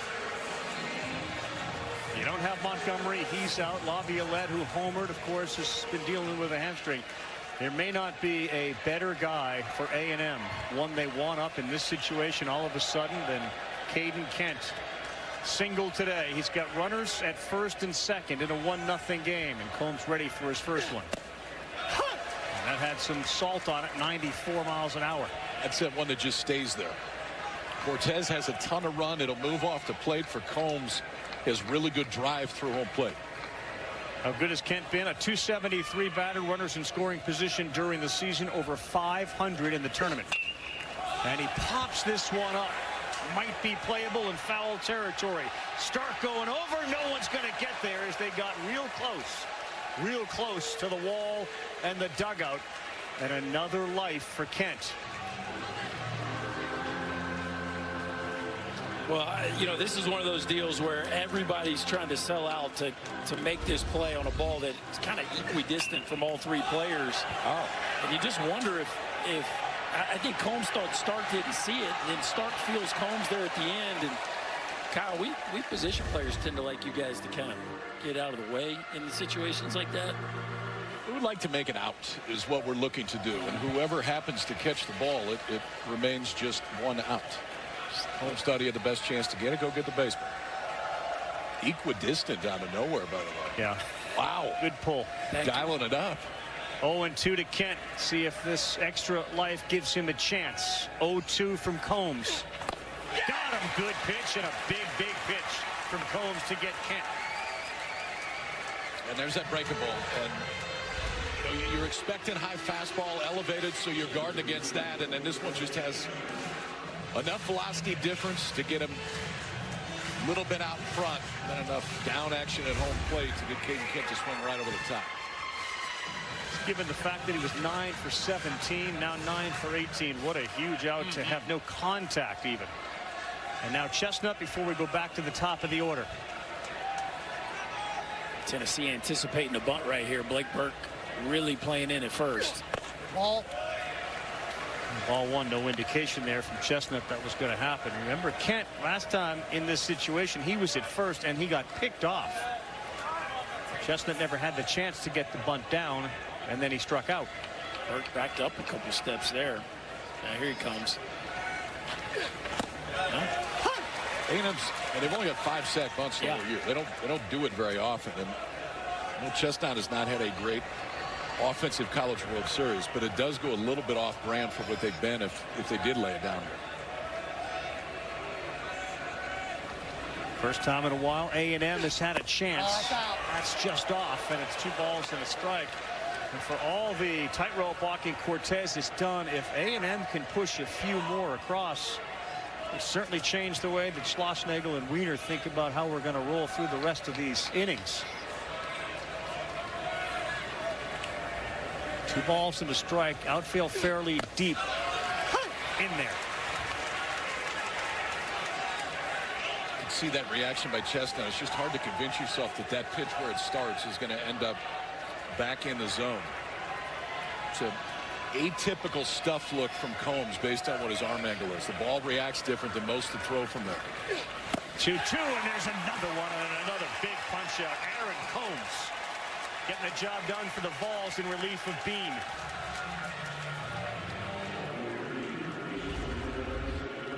A fastball that starts up in the zone and stays up in the zone, and a breaking ball that from that slot you think there's probably going to be a little bit more side to side, and at least visually it looks like there's more top to bottom than you would expect. 2 straight breaking balls for each of the strikeouts in this inning. Gavin Grahovac now up. He's the leadoff man. He led off the game last night with a homer. He is landing that breaking pitch again. Well, we're seeing some pitchers make some pitches in this ball game. I mean, Aaron Combs comes into first and second, nobody out, and you talk about just dialed. Everything he has thrown has been just about exactly where Cal Stark wants it. Sorrell leads off second. That's way outside. We go 1 ball, 1 strike. Caden Sorrell's got good speed at second. Camarillo, the shortstop, also has got good speed at first base.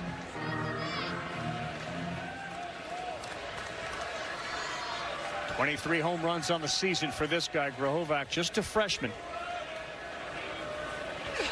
Ball. They will throw behind the runner. That's close. Wow, did they time that up? There's no combo in the country that's better at doing that than those two. And I don't think they got him. We'll take another look. Look at the timing on this one. I mean, Did he get the helmet?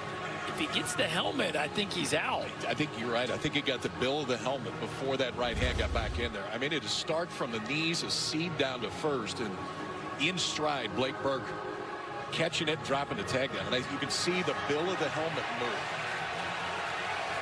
Tennessee's begun to walk off the field. They believe they've seen enough. It's just remarkable. It reminds me of Molina and Pujols. The timing and their ability to do it, to get out of jams right there on the bill of the cap before the hands arrive.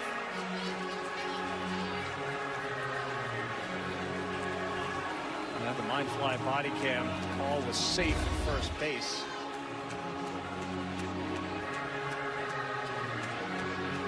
Imagine if they had Kent picked off and Camarillo picked off in a 1-0 game.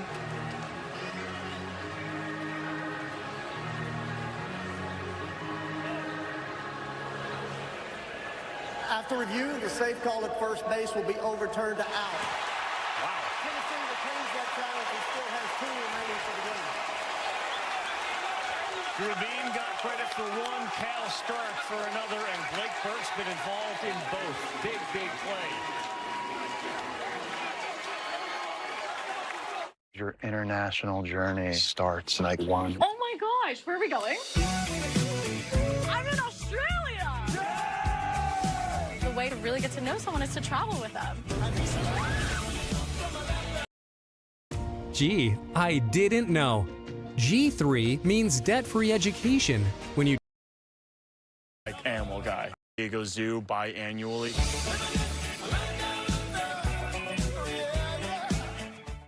Make this a summer to share and save during the Kia Summer Sticker Sales Event in one of our capable SUVs. This summer, visit your local Kia dealer and save.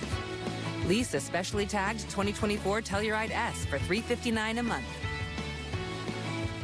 Running a small business means doing it all, from inventory to marketing to anything to everything. All-in-one small business owners need all-in-one connectivity to make it all work. And Spectrum Business is made to work for small businesses. Introducing Spectrum One for Business. One advanced solution with all the connectivity your small business needs for the lowest price. Reliable internet, advanced Wi-Fi with Security Shield, and a free mobile line. All for only $49.99 per month. Spectrum Business, made to work. Make this a summer to share and save in the fun tech-forward Forte, recommended by Consumer Reports. During the Kia Summer Sticker Sales event, lease a specially tagged 2024 Forte LXS for $169 a month.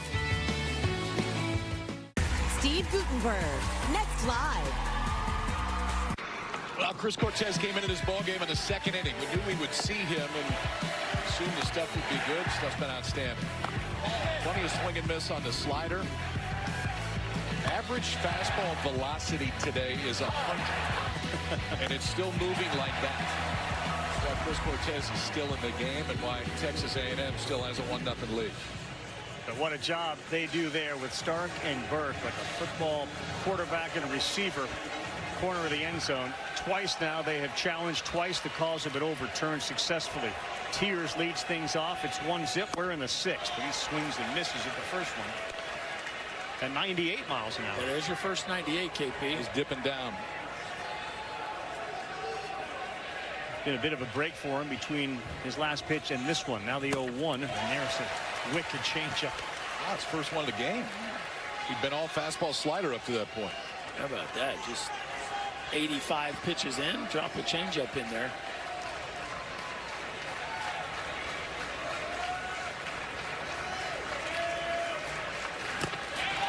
He got him to swing and miss, and that's a foul ball. Foul ball. Foul ball. Foul ball.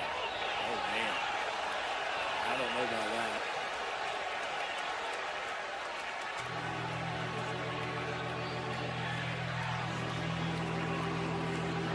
All right, so A&M had one unsuccessful challenge earlier. They got one left. No, I don't think that's a foul ball. That's not a foul ball. But do you burn it now? He almost looked like he was trying to convince him that maybe on the bounce somehow he did it. That wasn't a foul ball. And that ball did not get far enough away from Appel that Tears was going to get to first base. So he now gets another chance. 0-2. Seen a couple of changeups, and he goes with a fastball, and he fouls that out of play. Back up to 100 miles an hour. Circle this one. You know, 0-2 count, still a tall hill to climb, but a hitter as dangerous as Kavares Tears, when you have him struck out, you certainly don't want to give him an extra strike. Another changeup, Chris.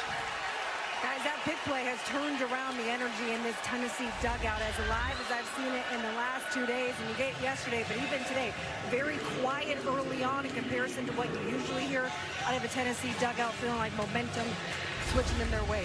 Momentum is going to switch in their way if that bullpen door opens, because Cortez has been that good on the mound. I mean, the stuff has been off the charts good for the first 4 innings, and then he throws 3 changeups in that at bat that were all outstanding.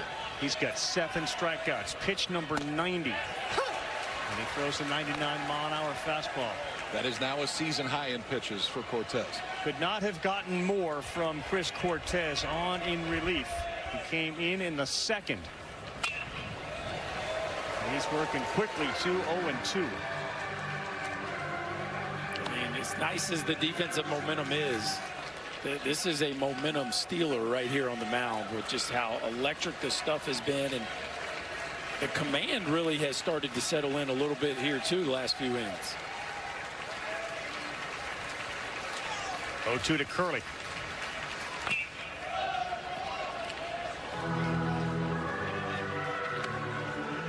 Well, so far I get it's 1-0, but you know, you thought about going into it with no Sadeo. A&M needed to get a lot of runs last night and not use this guy. They did it.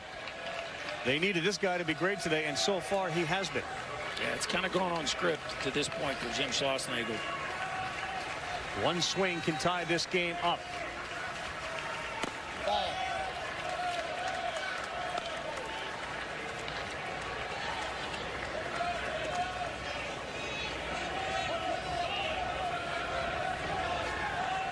Still quiet in the A&M bullpen. Curley flown out twice today. Watch it.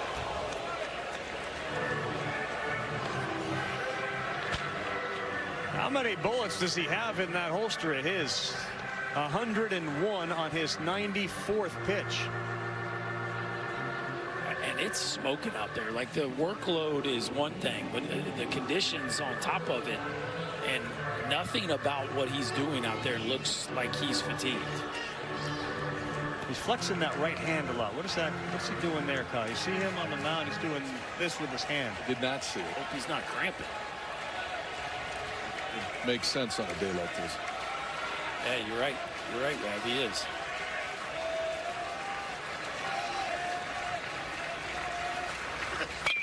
One-two. That's lined into right field. He left one up. And Dean Curley is aboard with one out on a 100-mile-an-hour heater.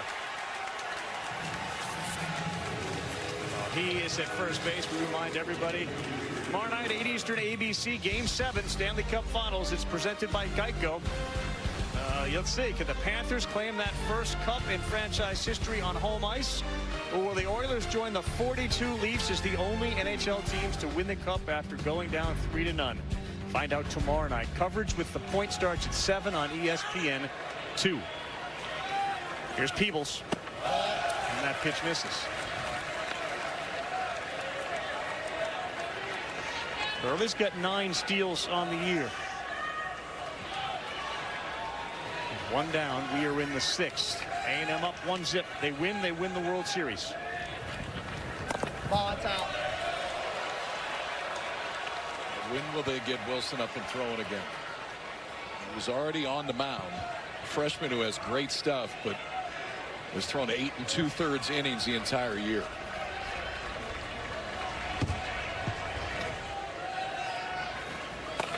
That's a bad one. It gets by, and now down to scoring position goes Dean Curley.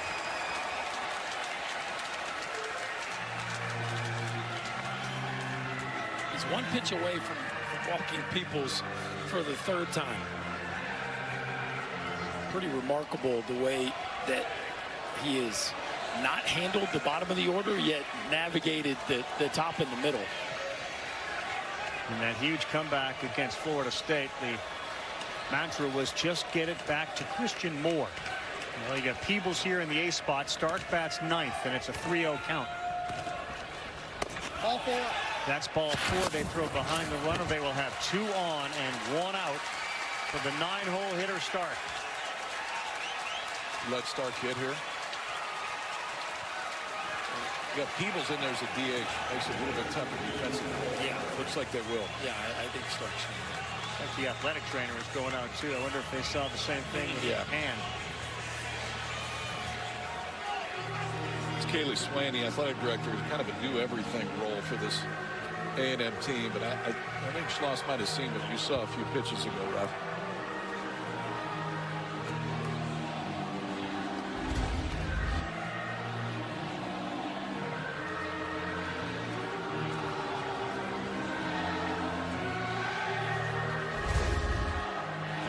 KP, you find yourself in that position on the mound, or is that a...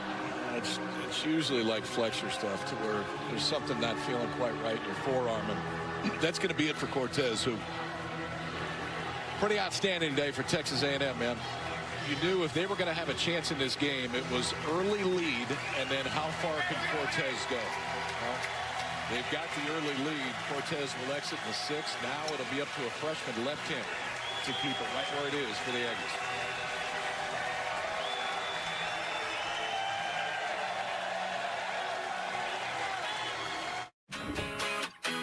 This is a hot flash.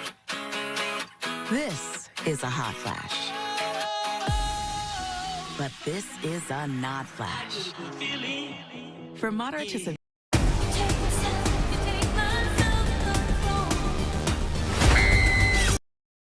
Hot flashes. With 100% hormone-free Veoza, you can have fewer hot flashes and more not flashes. Veoza reduces the number and severity of hot flashes day and night. Don't use Veoza if you have cirrhosis, severe kidney problems, kidney failure, or take CYP1A2 inhibitors. Increased liver blood test values may occur. Your doctor will check them before and during treatment. Most common side effects include stomach pain, diarrhea, difficulty sleeping, and back pain. Ask your doctor about hormone-free Veoza and enjoy more not flashes. You could save on Veoza. Visit saveonveoza.com to learn more. I'm just saying, it would be nice to find a pharmacy with a free prescription program. And a pharmacist who looks out for me. Yeah, join the club. And I want to get hearing aids. It's the same place I get my glasses. Yeah, join the club. What? You know what'd be great? Apple pie? No, not having to wait around all the time. Join the club. Yeah, join the club where you can pick up prescriptions without a lot of waiting around. And pie? All the pie. Join the club. Sam's Club. Well, no one said it was going to be easy, and it hasn't been today for either team as we welcome you back to the 2024 NCAA Men's College World Series presented by Capital One with Chris Budden, Kyle Peterson, Chris Berg. I'm Carl Ravitch. Cortez out of the game, went 4 1/3, struck out 7, walked 5, and you hope that movement with his hand doesn't indicate anything other than being tired and cramping. And here comes Caden Wilson. And what a spot. What a spot for the freshman. He's got really good stuff, man. I mean, it's a mid-90s fastball. He just hadn't been out there very much. And honestly, the times that he's been out there in SEC play, it hasn't been great. 5 appearances in SEC games this year. In 3 of them, he didn't get an out. The longest outing he's had the entire year is 2 innings. That was against Oregon. That guy was outstanding today. 4 1/3, struck out 7. Has given him a chance. Now it's up to the freshman to keep it right there. Wilson from Cortez. He will start with Stark, who is the 9th batter in the order. Moore is on deck. They are a double play away from getting out of the inning as Wilson's first one is in there for a strike. 96 miles an hour out of the gate. Grahovac comes even with the bag at 3rd. Everyone else is back. Curley is the runner at 2nd base. Peebles at 1st. Ball.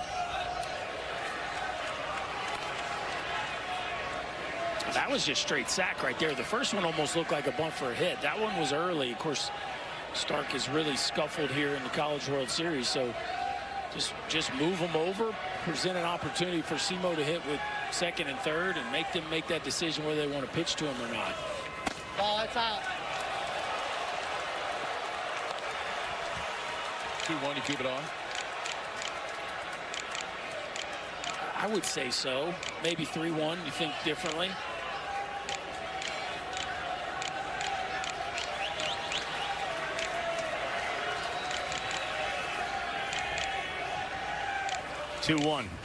Stark, ground ball 3rd. Grahovac will go to 2nd for 1 to 1st. Oh, they turn it.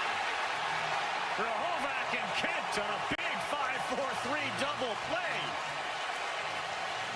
And what a seed Kent just threw to 1st. They just keep delivering. I mean, Caden Wilson comes in out of the bullpen and just jams Cal Stark, and then Grahovac with the runner right there in front of him feeds Kent a perfect turn. And man, the Aggies just keep working out of jams, this time with their defense.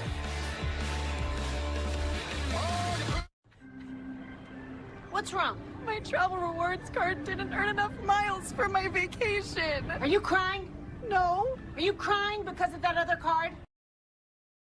Google Fi Wireless has flexible phone plans that keep your family safe and connected. There are plans for any budget, and you'll save even more when you get a phone on us with every new line you add. Switch to Google Fi Wireless today. Crying with the Venture card. What's in your wallet? Let's play ball! Fun fact. The person with McDonald's is always the most popular kid in school. And if they save money with the app, they're also the smartest. Ba-da-ba-ba-ba. Pet parents can save more this summer at PetSmart with lower prices on hundreds of items store-wide. And right now, save $10 when you spend $35 on select toys. Anything for you. PetSmart. Anything for pets. Let's see what we got in this fridge. What's a recipe using what I have in my fridge? Guys, let's do some trivia. Oh, yes, let's do that. Yeah. I'm gonna win. Summarize this. It starts with an empty prompt. I was right. The next question. And the most advanced AI at your fingertips.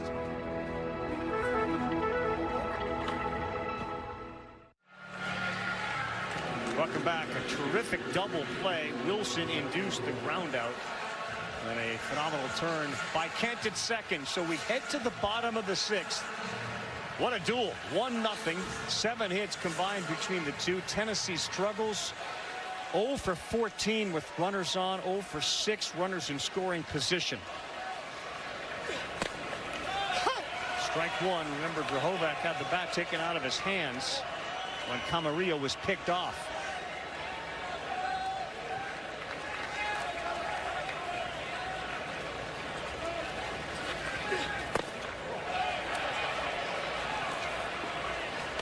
One ball, one strike. The bullpens, the arms today have been outstanding, and this is why you sign up, man. If they'll take you, this is why you go to these schools. Get to Omaha, get yourself right into the middle of the frying pan.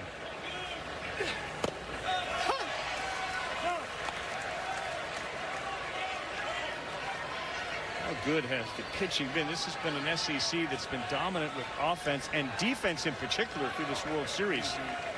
Pitching has shined on this Sunday.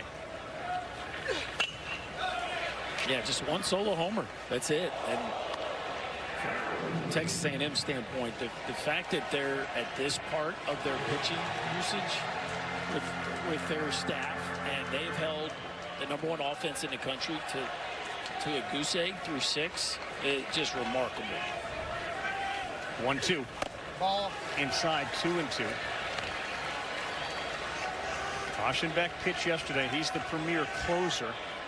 They'd love not to think about Lampkin in this situation. Save him for tomorrow. On a 2-2. Foul. But a couple of more runs, and that was at least part of the conversation. Like, just part of it. Doesn't mean it's going to happen. But he said, look, we're up 3, 4, 5. Is that when you go for it and try to end this thing? If they're ahead at all, I'm shocked if he doesn't try it in at some point. Whatever the score is. Aschenbeck. Yes. Yes. Ball. Outside 3-2. But he brought up Lampkin pregame if he said 4 or 5 run lead. I would agree with that. I think if there's more distance, then potentially, because you got a little bit more wiggle room. 3-2, and he fished.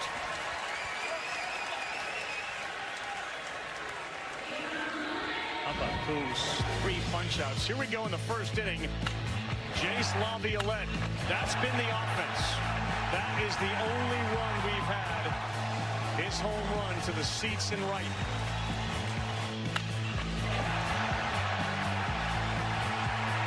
And it was a no doubt about it shot. 415 feet.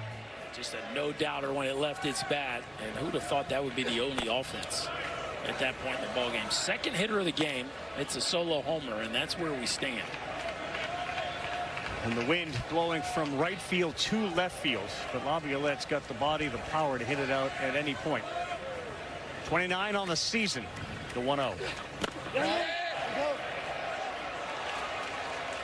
2 balls, no strikes. The impact of the injuries to this A&M team been felt a little bit offensively because you don't have a whole bunch other than Montgomery when he's in there, then Laviolette, who can go over the wall. They have some, but that's such a huge bat. And now a 3-0 count to Laviolette, who would get the green light, right? 3-0? Absolutely. Oh, yeah. Especially given his hampered ability to run the bases. Tennessee thinking the way we were. 3-0 breaking ball. And that's not just to throw a strike. Aaron Combs has no problem throwing that fastball for a strike, but cannot give up one at this point in the ball game on a 3-0 fastball.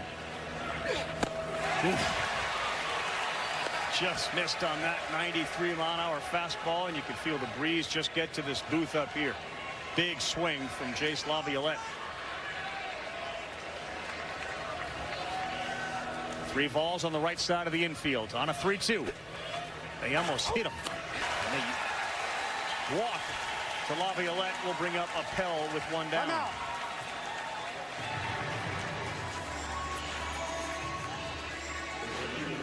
Jim Schlosnagel paid this Tennessee pitching staff a really big compliment before coming to this series. It was talking about the variety that they have out of their bullpen, and it may not be overall like off the chart Cortez throw 100 stuff, but man, can they show you a bunch of different looks and pieces and parts, and it's why their pitching numbers have been about as good as anybody in the country this year. And the guy on the right's a big reason why. Frank Anderson is great with it. Jackson Appel next up. That ball is high. Just as one note, too, on that phenomenal play by Grohovac and Kent. That was the first ground ball double play that Starks hit into all season. Good pitch. 1 ball, 1 strike. It's pretty hard to believe. First one all year. He does it against a freshman, Wilson, thrown into the game. And Grohovac, I love that. The concentration. Forget about the runner just coming right at him. Go to second, and Kent turned it. They've had 2 guys caught at first base. Beam picked off 1, and then we saw Stark and Burke get involved. Laviolette shouldn't be at all with a big lead, given his hamstring issue. Yeah, I'd say all the runners at first would be a little gunshot at this point. I think either getting a lead or getting an aggressive secondary. Part of the value that Cal Stark brings. He just scares you about getting too aggressive off first base. 1-2. Appel very late on that last breaking pitch, but this one is into right field. That's going to get down, and Laviolette will put the brakes right there. But A&M now, second inning in a row, they've had a runner in scoring position after Appel singles to right.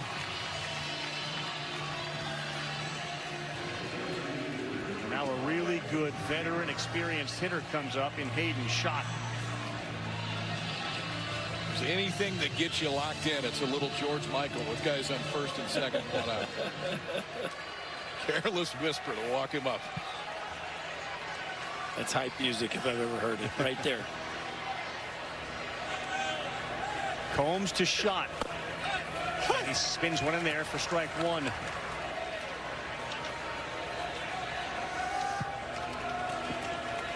Single and a double last night for Schott. A .332 batting average on the season, 8 home runs. And again, Laviolette doesn't have a ton of speed out there at second base.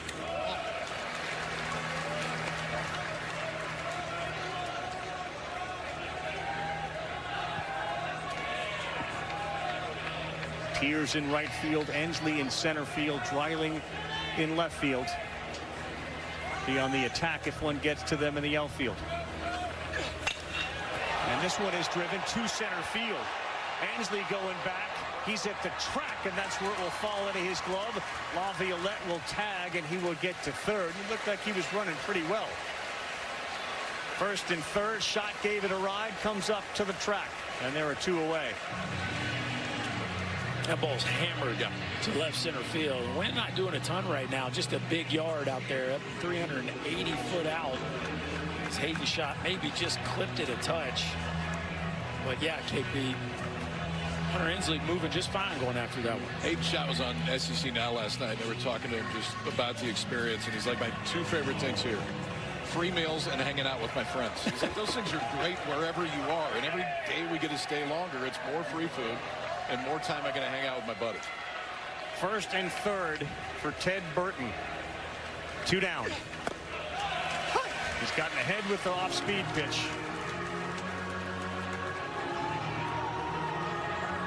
Yeah, breaking ball command has been fantastic for Combs. Dump that thing in there almost whenever he needs it. Can Burton deliver? This ball driven to right field. That one's fairly deep. Tears going over, and he's there to make the play. That time, the wind knocked it down. They will strand the runner at third base. Heading to the 7th, the top of the order for the Vols coming up when we come back. Higher shipping rates may be the cost of doing business, but at what cost? Turn shipping to your advantage with low-cost ground shipping. What's the greatest experience when playing a game? Getting free rewards. And what's the worst? We perfected the selfie, made our own music, and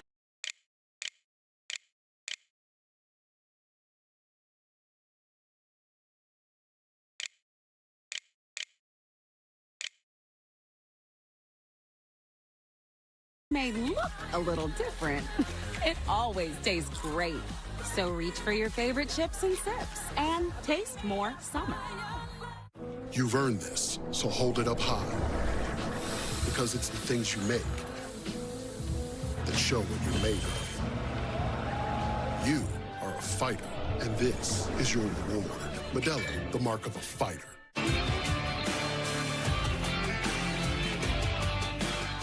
The Stanley Cup Final, Game 7. Only one will hoist the cup and cement their legacy. The series is indeed not over until it's over. Oilers, Panthers, Game 7, Monday on ABC.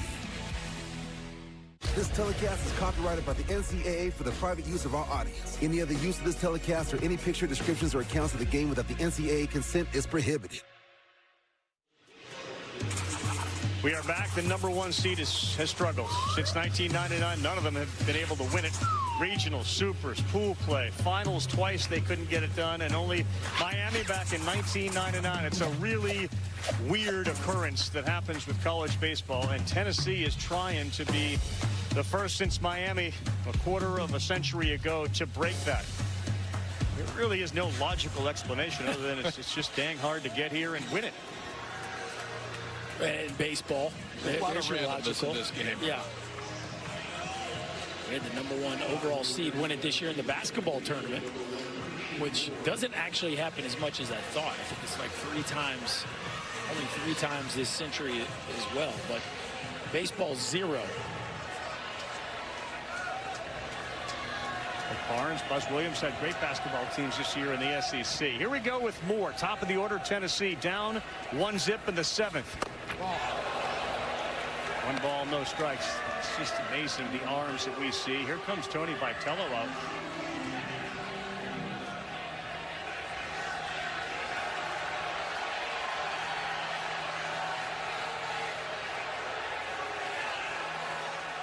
Wants to check it. Did it hit him? See if it hit him. The ruling on the field is that there was no hit by pitch. Tennessee wants to challenge that ruling. The previous play is under review. Wouldn't you go totally off Christian Moore on this one? Did he say that it did? I don't didn't see it. think so. That's not even close. That is really odd. Is there an ulterior motive here? Is there slow Wilson down? Maybe you want the freshman just to stand in the heat for a minute. And he's got 2 left because each of the 2 that they've used have been successful. This may be more of a mental play than anything else right here. Just make him stand out there. That's where I go, because it wasn't close. After review, it's confirmed that the pitch did not hit the batter. The count's 1-0. Tennessee is charged with 1 challenge and has 1 remaining for the game. Yeah, I'm with you though, KP. That's one where you just ask Simo. Yeah, did it or don't. Because I mean, they're going to be able to tell when they slow it down.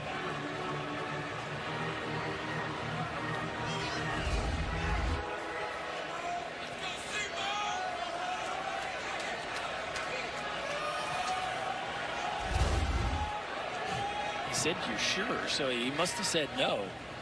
Ball. Pitching again inside to Moore, who is an absolute threat at the plate. He's good an athlete who was born to play baseball. Kid out of Brooklyn, New York. Suffield Academy in Connecticut. Big brother taught him a lot. On the 2-0. Popped up. Might be playable. Appel didn't see it. Now he comes over, and that's exactly the same spot. Yeah. But the Vols didn't have the play made. Exactly the same spot. And Appel never really saw that. You can see there was some great hesitation. No, Ted Burton wasn't in the picture either. Not at all. Good job by Caden Wilson of staying out of the way. Yeah, Appel doesn't see it at all. Oh, that's way late. He's battling the sun. This is not really the guy at the plate you want to give an extra chance here. 33 homers, 73 RBI, 2-1 to Moore. Foul.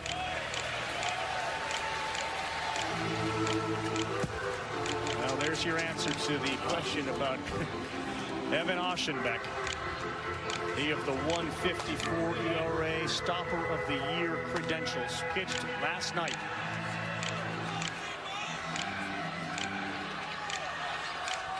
The outfield is playing very deep against this guy. And rightfully so. Hit one through the wind at 117 miles an hour to straightaway center for a homer earlier this week. 2-2. Freshman delivers. Challenged him at 97. He fouls it back. This left-handed arm through 8 2/3 innings this year. He came in and gets him out of a huge jam and just pumped 97. Aschenbeck threw 46 pitches last night. 34 was for strikes. 2-2 to Moore. Ball. Trying to bend one in. It's 3 balls, 2 strikes. Moore led this game off with a single and then stole. He was at second base and was stranded there. A one-on-one battle between hitter and pitcher. And he lost him. Leadoff walk, pumping his fist and getting the dugout into it is Christian Moore. Well, it just feels like this is the inning for Tennessee. Aschenbeck now moving like he's planning on coming into this ball game. Moore takes that fastball up and out of the plate, getting the bench fired up. You get a couple more cracks at this top of the order, probably, if you're Tennessee. And the way this game feels, this one feels like they got to cash in. Another leadoff runner on. Moore has now reached base 3 times today with a couple of walks. And here is Blake Burke.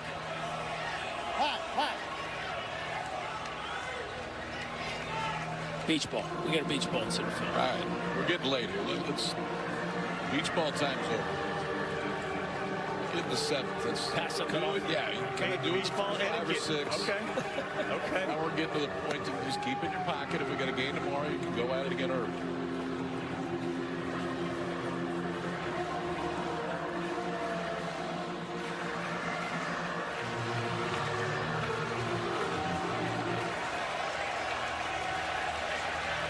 So Wilson is ready. Aschenbeck keeps throwing, and Blake Burke is an absolute threat.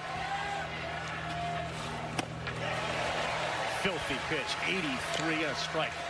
Tennessee has now had the leadoff man on 5 of 7 innings. The previous 4 times they have not scored. You just saw their numbers with runners in scoring position today. And it's been the guy behind the leadoff guy who has made it out in all of them. Tough pitch down and away. Called strike against Burke. Sweeping, breaking ball, and then you back it up with 95 right on the edge. He got 2 outs in SEC play this year. 2. It looks like somebody that could have got a lot more right now. Didn't miss by much. And it goes 1 ball, 2 strikes.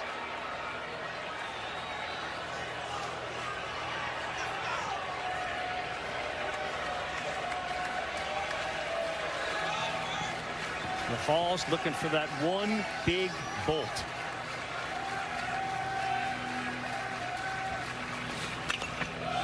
Out of play.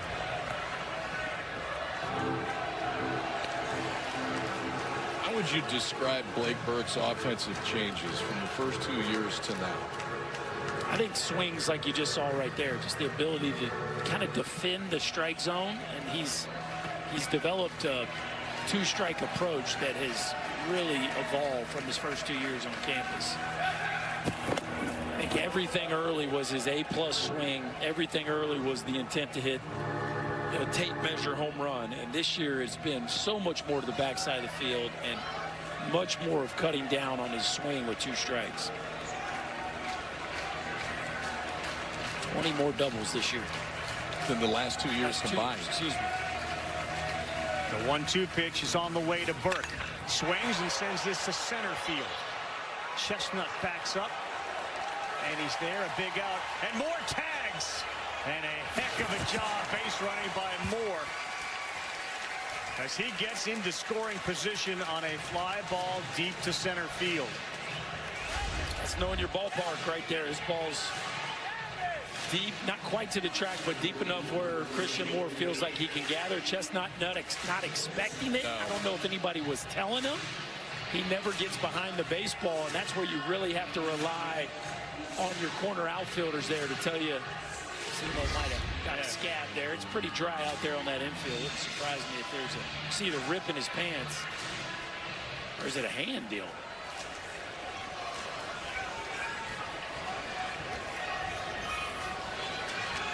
I have to take another look. He was grabbing with his right hand at the right hamstring, but clearly looking at that hand as he slid into second base. Is that a communication thing with Chestnut as he continues to talk to the athlete? Because your corner outfielders have to be telling you, and you'd love your infielder to be screaming it too, your cutoff guy, but he clearly had no idea. I mean, it's his job to catch the ball. Somebody else has got to be telling him that they're tagging, because that's a non-traditional tag play. Fair. But just assume that he might tag. I mean, there's no reason to catch it and not be in a position where you can make a throw. It didn't look like he was hurt at first. That's interesting. I hear you, KP. I just think, you know, the runner tagging at first is a very rare play on the ball to center field. But yeah, Chestnut certainly could have anticipated it. Joe Madden with the respect 90, always respect 90 feet, and he moved up, and now Amick's got a chance to bring him in and tie the game up with a hit. He lifts one to right field on the first pitch. Now Laviolette, and we'll see if Moore goes here. He fakes it and doesn't, and a really strong throw from Laviolette. A big out for Amick, who's 0 for 4 today.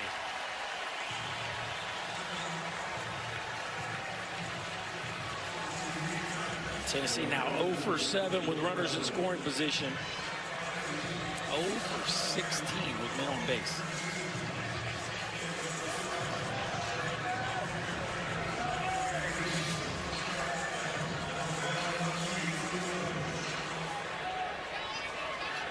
It's up to Dylan Dreiling now here in the 7th with 2 down. The freshman keeps throwing. Ostenbeck still warming. Starts him off with a breaking pitch to get ahead 0-1. This kid looks like he started on Friday night the whole year in the SEC. Just dropping a breaking ball on the outside part of the plate for strike 1, left on left. Dreiling over 2. The fielder's choice. Ball. It's outside.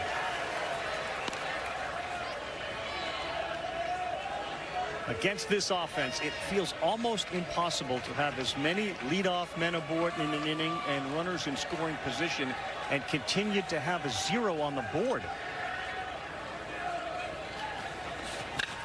That ball is hammered, and that may end the 0. It is gone! Dylan Dreiling exits stage right, 22nd of the year, and the Vols finally break through to lead it 2-1.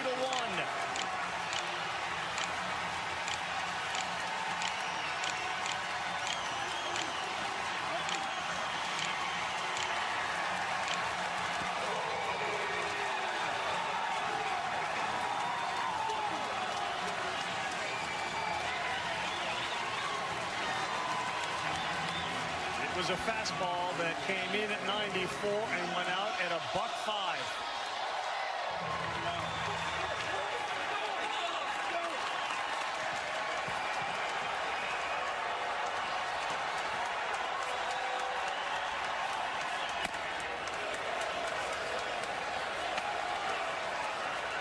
If you're Ostenbeck. At CC's Pizza, dreams come true, but the best part is you, and you, and you! Me? It's back in the dugout. Popped up. Kent's going back. Laviolette's coming in. He'll yield to the right fielder, who will make the play.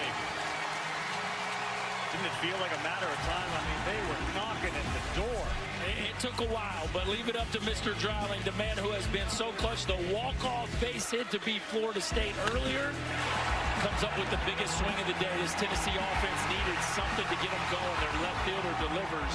The Vols take a one-run lead.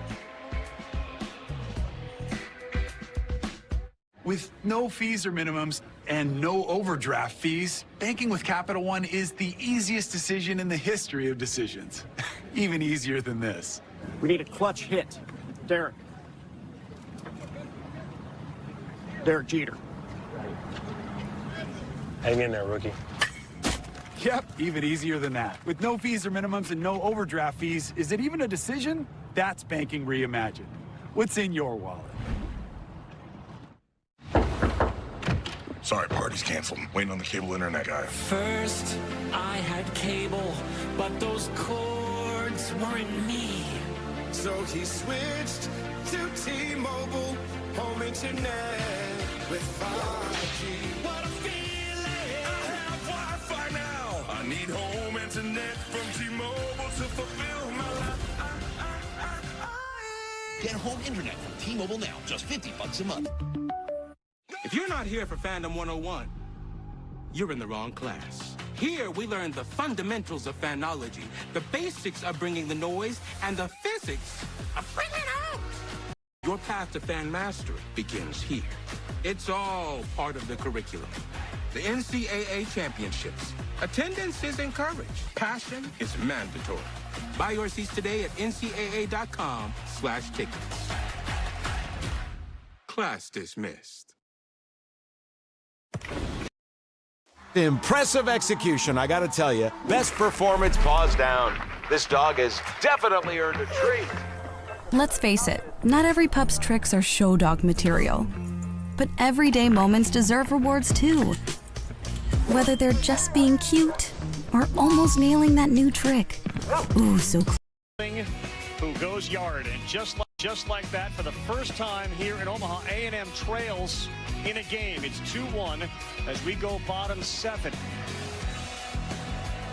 Caden Sorrell leads things off, and that first pitch is poured in there. Holmes has done a good job in relief here for the Vols. Sorrell, Camarillo, Caden Kent.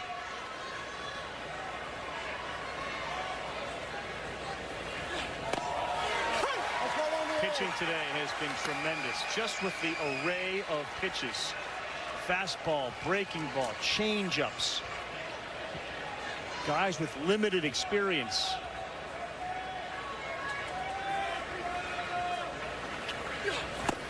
Swing and a miss, and Combs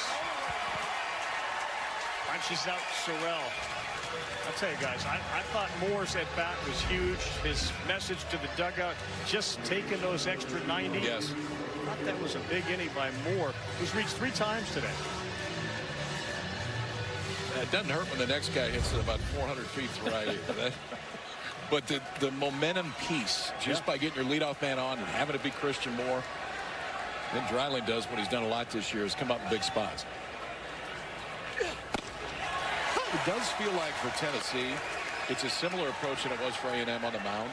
Like Aaron Combs, when you come in the game, you're going to go as long as you possibly can if this keeps happening. And so far, since he's come in the game, he's been really good. And he is throwing into that strike zone at a very, very high clip. Rubin had just given up 1 when he came out, and they were waiting for that offense to finally explode. Home team down a run, and that is off.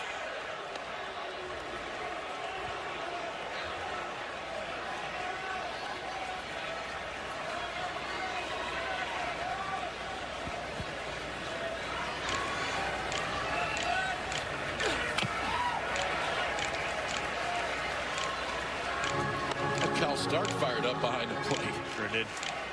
He's pointing out at Combs the last 2 pitches.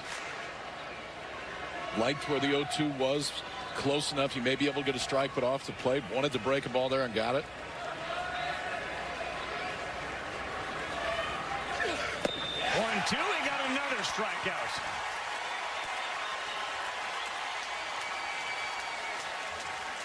This pitch has been so important for Combs since he's come out, but just imagine yourself right on right.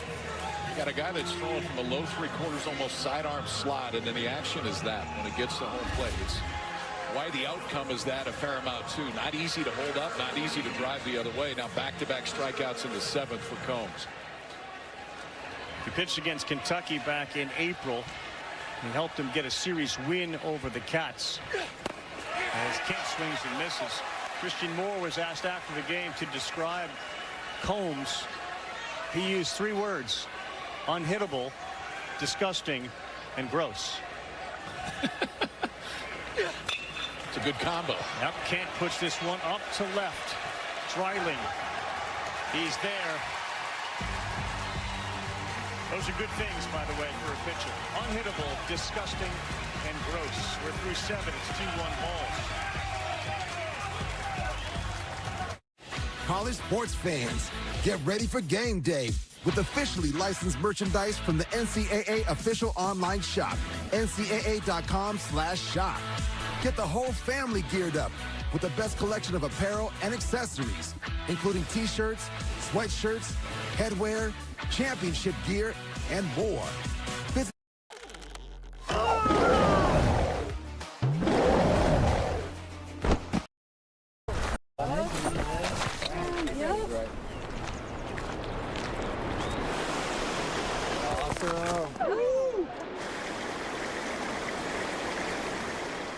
The adrenaline was going. The accident just happened. That's when I called Morgan & Morgan. I barely had to lift a finger. The process was extremely easy. It was simple. It was easy. Injured, the choice is easy. Morgan & Morgan, for the people.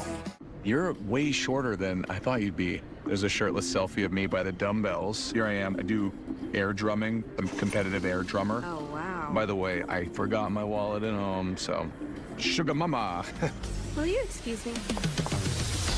The Hyundai Tucson with advanced tech and safety features. There's joy in every journey.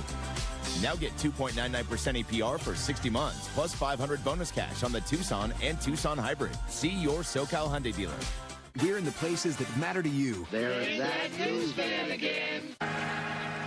Welcome back. Tony Vitello grew up. He was born with the coaching gene. His dad, Greg, a longtime successful coach at DeSmet High School in St. Louis, won state championships in soccer and baseball. And Tony told me, I always just wanted to build a program like he did. It wasn't just about the championships, but seeing the way that the community had followed around him. And here he is watching his son today. And when you look at the crowd, Tony feels like I have actually done that. You look at how big Orange Country has come to Hoover and come to Omaha, and talking with guys that grew up in this state like Ensley and Beam. So when I grew up, we watched basketball and football. Baseball wasn't the thing when we were growing up. And Coach Vitello and this staff have really built that. Yeah, it's a great story. It's a wonderful relationship. As we start with Kavaris tears, and he sends this one to the seats. You know, Tony said his dad coached everything at Jesuit High School. He would also, Tony would work the scorer's table at basketball games because he got so invested in every one of his father's teams. So that was where the seed was planted. He started thinking like a coach. On the playground, he said, I'd be the guy setting the teams up. I'm in charge here. Tears is gone. And about his dad, by the way, he did say, I was scared to death of that guy. He was a disciplinarian. And I think Tony, too, knows, you know, as your folks get older and have an opportunity to see this, he mentioned, like, this is important. You know, I'd love to win one for, you know, mom and dad. Oh, it's cool how the roles reverse, too. Right now, his dad's his biggest fan.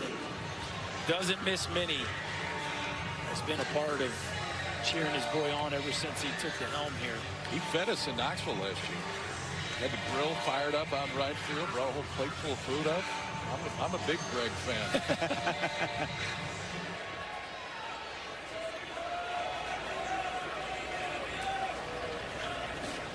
Ball.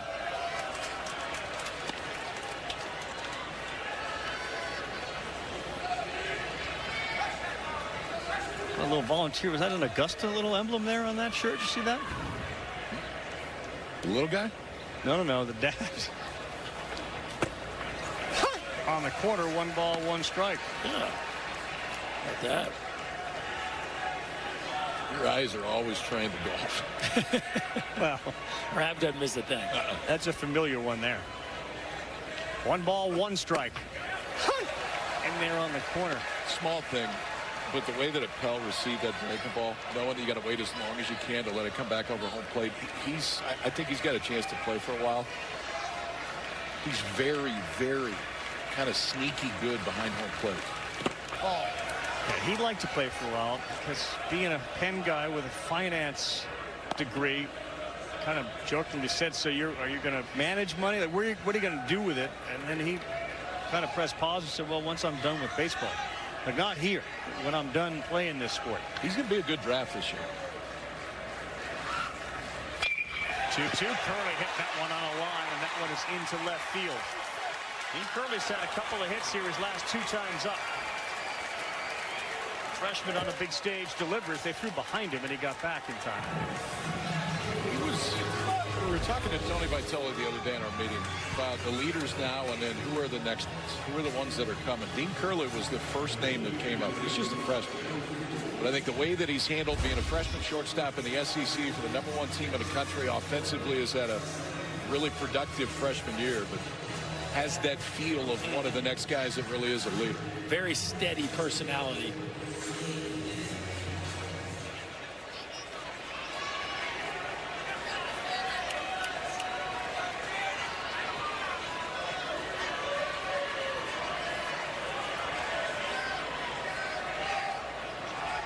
Here's Peebles. Ball. And Wilson misses down. 2-1 in favor of the Vols thanks to a Dreiling 2-run shot in the top of the 7th inning. They had more opportunities you can imagine and couldn't deliver, and finally a big 2-run home run. And now Peebles will try to add to that. Hadn't seen many of those today. 3 walks and 3 at-bats for Cannon Peebles. There's a strike right down Broadway. I give Curley and Peebles a lot of credit. 5 times on base between the 7 and 8 hole hitters at the bottom of this Tennessee order. Pretty disciplined hitter, the numbers say. He doesn't chase very often. Especially a slider, and a lefty will try to do that to a righty. 13% chase rate on that pitch. The average is about 25%.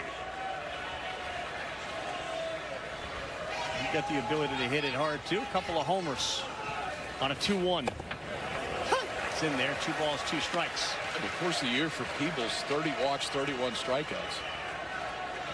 Hard to do.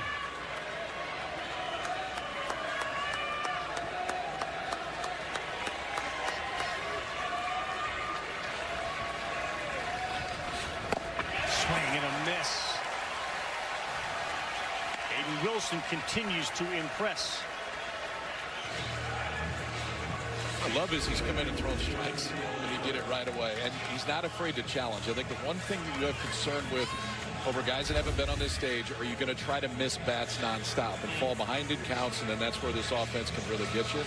He has been aggressive with the fastball. Obviously made the one mistake that Dreiling made him pay for, but freshman has looked just fine on this stage. 2 down for Cal Stark. The 9-hole hitter hit into a 5-4-3 double play his last time up. And again, mixing in an off-speed slow pitch at 81 miles an hour to jump ahead.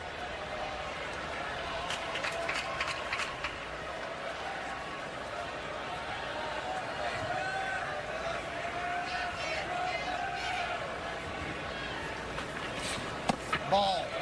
Just down. Real hot, humid day, too, down there. About 89 degrees. Tomorrow expected triple-digit temperatures. Game 3, if there is one, will be tomorrow night at 7 Eastern time on ESPN.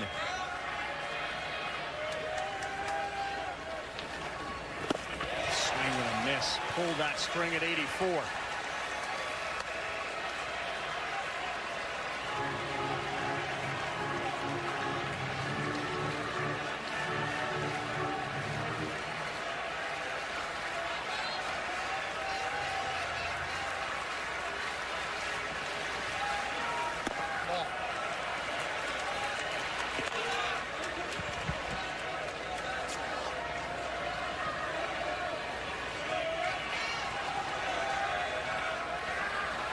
Looking ahead for A&M, scheduled up the 9-hitter Chestnut and back to the top of the order. 2-2 with 2 down. Whoa, look at that came off, and it looked like some of the handle or something else may have flown as well.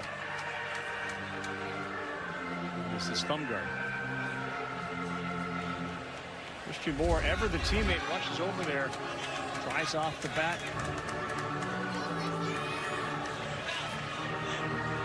Wow. It's very rare on a fastball swing where you see a hitter just totally lose the bat the way Stark did right there. A little extra sprays of the stickum. Whatever happened to pine tar? Just disappear? No, I think some guys, yeah. I feel like most guys now use it for the look more than the use. Need the smell to come back. The smell and the look to come back.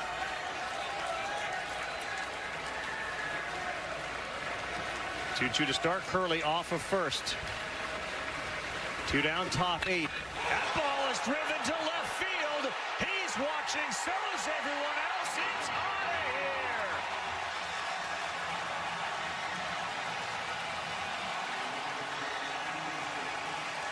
Cal Stark, the 9-hole hitter, the catcher, hits his 11th and opens it up for the Vols.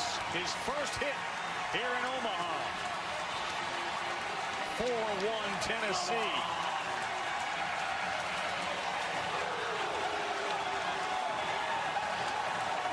Another one that froze the defenders. They weren't moving as they all watched. 2-2. They decide to go breaking ball, and that is a hanging slider just begging to be launched at Cal Stark, who was 0 for 16 to this point at the College World Series. A 2-run bomb into the left field seats. And it is 4-1 Vols as the home run, as it so often does, stretches the Vols lead. It doesn't matter what temperature it is, the fur coat is out. Home runs aplenty. They got 2 late in the game yesterday in a loss. They've got 2 late in the game here, and they look like they're going to force a game 3.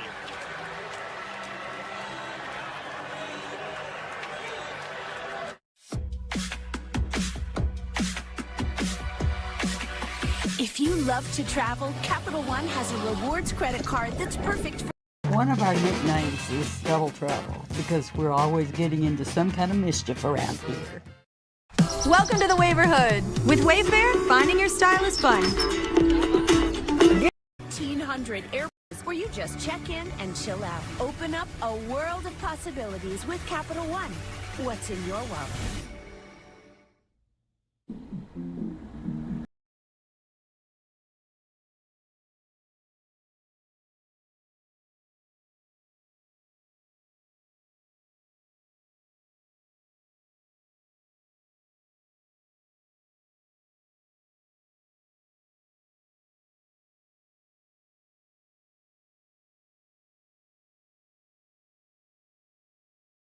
On Pathfinder Rock Creek.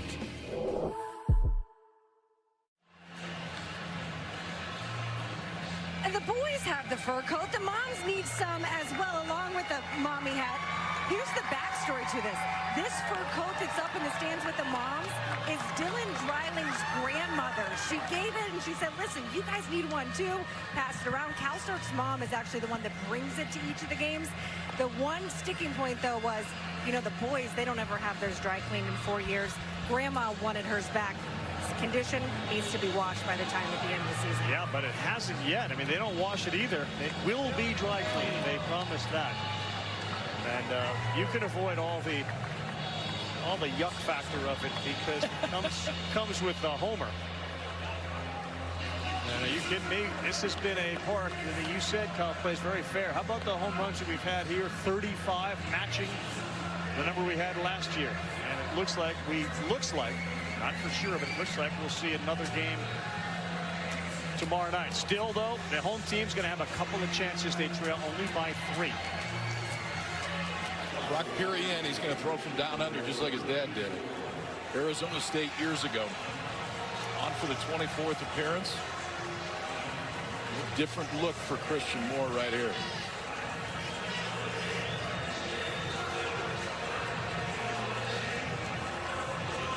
Balls, bats. They woke up late last night, just had too big of a deficit. Today, they were only down 1, and now they lead by 3 thanks to a couple of bombs. Stark was 0 for 16 with 9 strikeouts before he hit that one, as more swings and misses. The Vol team that scores more than half their runs via the homer. And it's a good time to bury an Uncrustable, the hitting hero, the catcher tonight. That's way outside.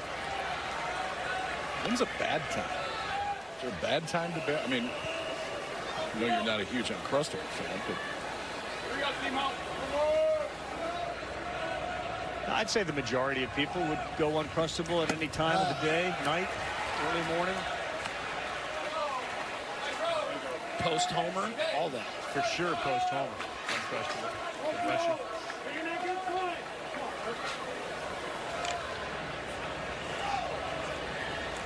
2-1 to Moore, who was an instigator his last time up. That ball had a lot of break on it. He had the walk. And then he, remember, took second on the fly ball to center field. And that brought up Dylan Dreiling with 2 outs. And big fly to right to give them the lead. 3-1. Good pitch to hit from Moore. He sends this one to the seats and right.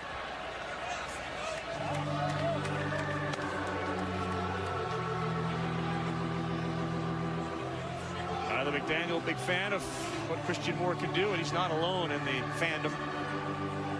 Moore will be a next level MLB player. There's so much noise in that bat of his. 3-2. This one to right field. That sends Laviolette back. He is there, and he will make the catch just shy of the wall. Not enough juice for Moore, but they do get 2 more. They lead 4-1. We go bottom 8 at the World Series on ABC. Geico can help when you get a flat tire with their easy app and 24/7 help. To the right now. To the left. No, to the left. Watch out, watch out, watch out, watch out. Is the GPS playing the cha-cha slide? No. Now it's time to get funky. Funky's not a direction. To the right now. To the left. Go to the right. Freeze. Everybody clap your hands. Whatever you need, from coverage to service, get more with Geico.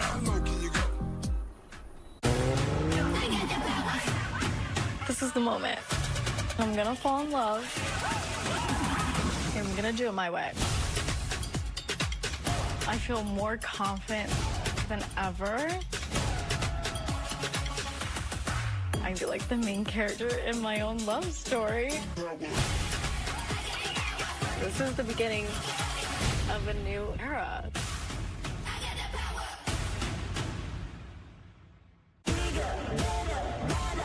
This July, the ball's in my court. I'm hosting the 2024 ESPYs. Watch me ace it live. The ESPYs, live, Thursday, July 11th on ABC. The Stanley Cup Final, Game 7. Only one will hoist the cup and cement their legacy. The series is...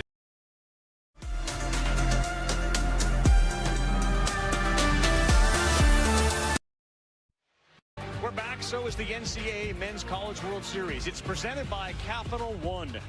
What's in your wallet? Phenomenal game between these two SEC superpowers. We had 4 of those teams here when we got to Omaha. Now we got 2, and we may be looking at a winner-take-all Game 3.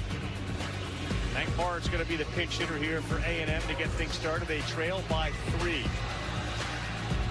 The late homers from the Vols the last couple of days. 2 yesterday, 2 today.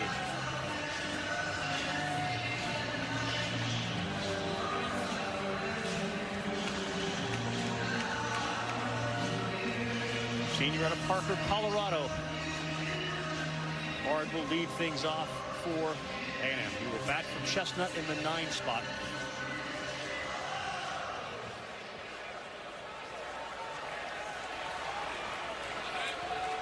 And now A&M needs base runners. Strike 1.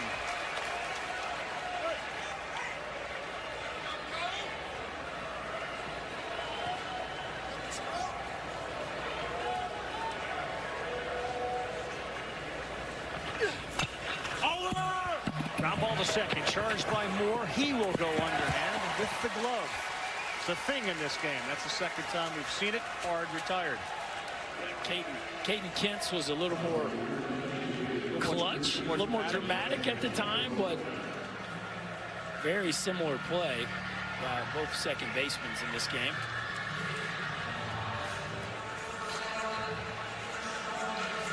Hard retired, back to the top. Grahovac struck out a couple of times today.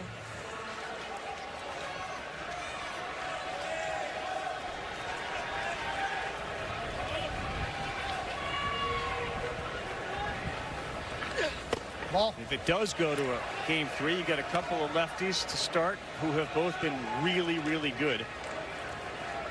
Lampkin and Segrist for Tennessee. Yeah, I think both coaching staffs will feel pretty good about the guy they're sending to the bump tomorrow if that plays out. Justin Lampkin has 2 starts here. He didn't give up a run. 8 innings. Xander Seacrest probably been Tennessee's best starter if you look at the balance of the entire season. That's a good pitch. You can hear the grunt too. We go 1-2. And Lampkin pitched Wednesday, and he also pitched Saturday. Both of those games were against the Gators. 8 innings, 1 hit, no runs allowed by Lampkin. 1-2. That ball was up in the zone. This one will send Tears back, and he's under it to make the play. Obviously, Tennessee needed runs, and the 2-run shots made the difference. But Aaron Combs has come out of this bullpen and kept things right where they were when he walked in. A couple of strikeouts early. The breaking ball has really played today against either righties or lefties. 5 strikeouts for Combs. He's given up just 1 hit since coming in the game in the 5th inning. And gave this offense enough time to get going. Yeah. And there's a 0 in that earned run or run column. That's going to give your offense time. He's been dynamite, and he has gotten ahead of everybody. Winning that 0-0 and 1-1 count, a priority for pitching coaches, and these teams today have really listened to that. It's been great.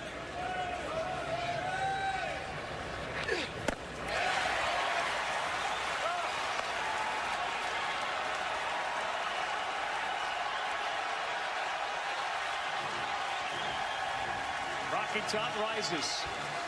Laviolette will take a quick timeout. This town, by the way, is going to be hopping tomorrow night if we have a game 3. How are they going to be tonight? And they will not be muted.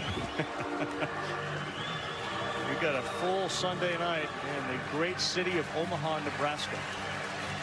Doors open.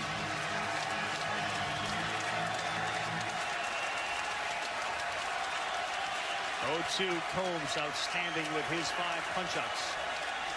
Got 2 down here in the bottom of the 8th. He misses there, high and away.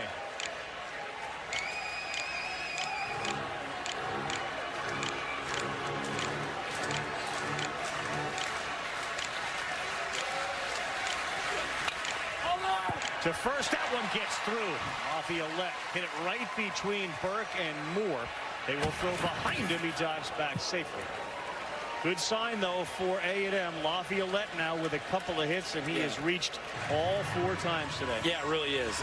This is a superstar player who's just been scuffling with the bat here lately. We saw him launch one earlier. Watch him go down and get this one. That's a big man going down. Doesn't over-rotate with the backside, but gets down into that back knee, gets the barrel just enough to that baseball to squeak it through Burke and Moore. There wasn't a lot of room there. No. To navigate between those two, and Laviolette's able to do it as he's had a really nice day. He's also moving pretty well. He is. I mean, he that was a hard turn around first base right there. And you go back 5 days, I didn't think he would be moving that way at all. Yeah, I thought the tell was when he tagged up and went from 2nd to 3rd. He ran real well there. But a couple of nights ago, he had a cringe look on his face, tagging up from 3rd base, and couldn't catch a ball in right field that required him to move. Now Appel trying to bring him a little closer with 2 down in the 8th. Ball 1.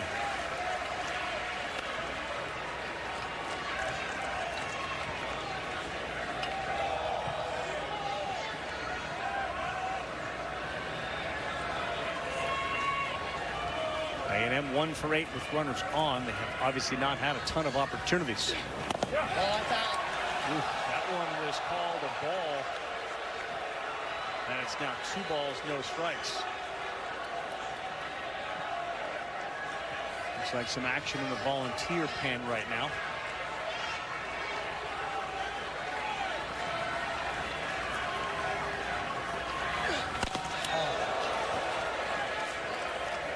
Three balls, no strikes. And you run the risk, as you see Kirby Connell warming, of bringing the tying run to the plate. Yeah, as hard as the runs have been to come by in this ball game, we're just one pitch away from bringing a very dangerous hitter to the plate with a chance to tie this ball game up.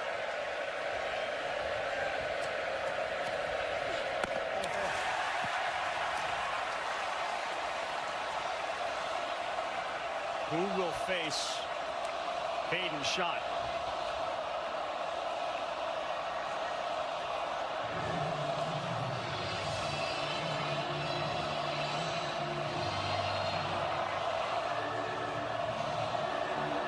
First pitching coach meeting. Big smile on his face. Up by 3, going out to talk to Combs. He's given up a single here and a walk with 2 down in the 8th.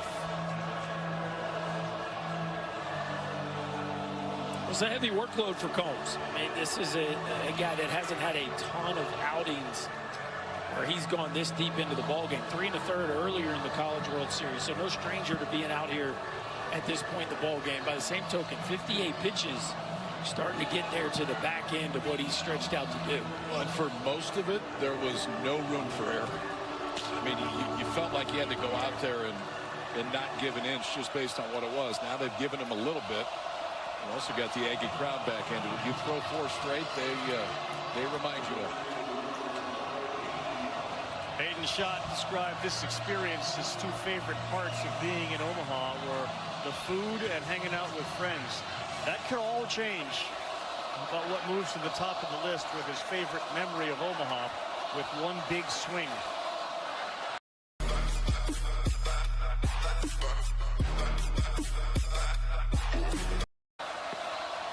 Called strike 1. There is no ball 5.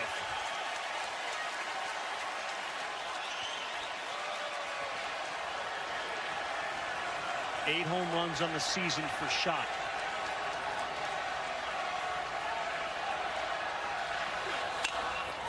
And he popped it up. Left field. Dreiling. Making sure his center fielder Ensley stays where he was. That's a souvenir for the fans in left. They strand 2. They stick with Combs, and he gets it done.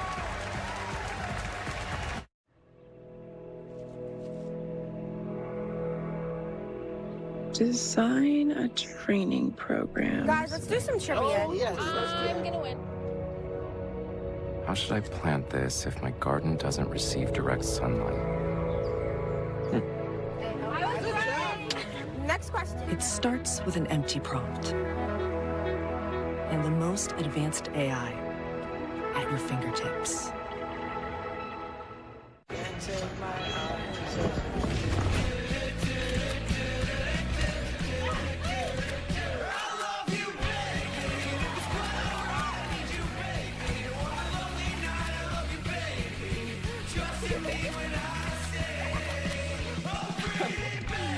These are all keepers. Store more, share more. Get iPhone 15 Pro on us and get a great deal on iPad and Apple Watch SE. Connect with AT&T. Inside Out 2 is the #1 movie in the world, and it's one of the best movies of the year. People can't stop raving about it. It's one of the best animated films ever made. Disney and Pixar's Inside Out 2, rated PG, now playing only in theaters. It's the music event of summer, CMA Fest, with performances by Lainey Wilson, Luke Bryan, Kelsey Ballerini, and collaborations you can't miss. CMA Fest, Tuesday, 8/7 Central on ABC. Our Capital One rewarding performance. Boom. That ball left the yard in a hurry from Dylan Dreiling. But he's not the only one that's part of the old Cap One rewarding performance. Cal Stark got the old fur coat going himself. Tennessee offense got it going. The long ball almost always is what gets this team going. Dreiling kind of broke the seal, and then Cal Stark adds on. And 3-run lead right here. Certainly not insurmountable, but boy, it lightened the load that this offense you could just feel was carrying. Sure did.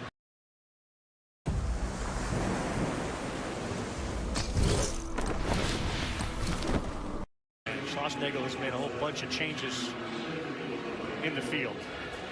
We'll get him to you in a minute. Sorrell has moved from right field to left field. Laviolette now moves to center field.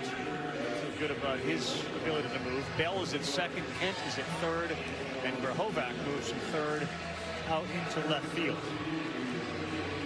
You get all that, Burke? Kind of. Sorrell right field from left. Grahovac third base to left field. Kent second to third. Bell inserted at second base. Got it. Laviolette is in center field. Dialed now. Locked in. They've done it today without Blake Burke. And that one is sent sky high and over everything to the street behind Charles Schwab Field. So if you're out there standing, all of a sudden the ball just comes flying. Not expected. Not expecting that. It's hard to hit a reverse fly ball that far.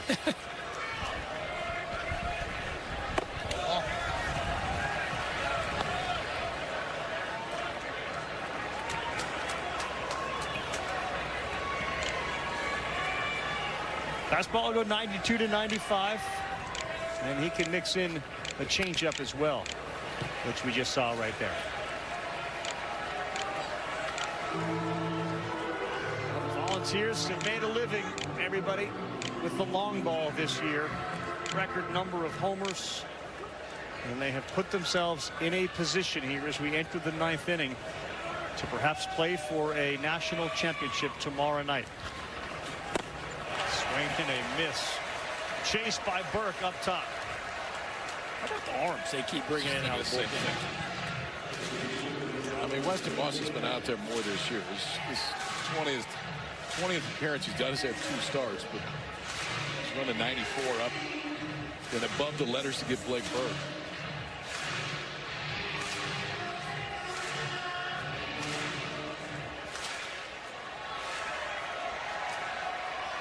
In the same way Laviolette has gotten going for A&M, Tennessee would benefit from seeing Amick get going. 0 for 4 today with 3 strikeouts.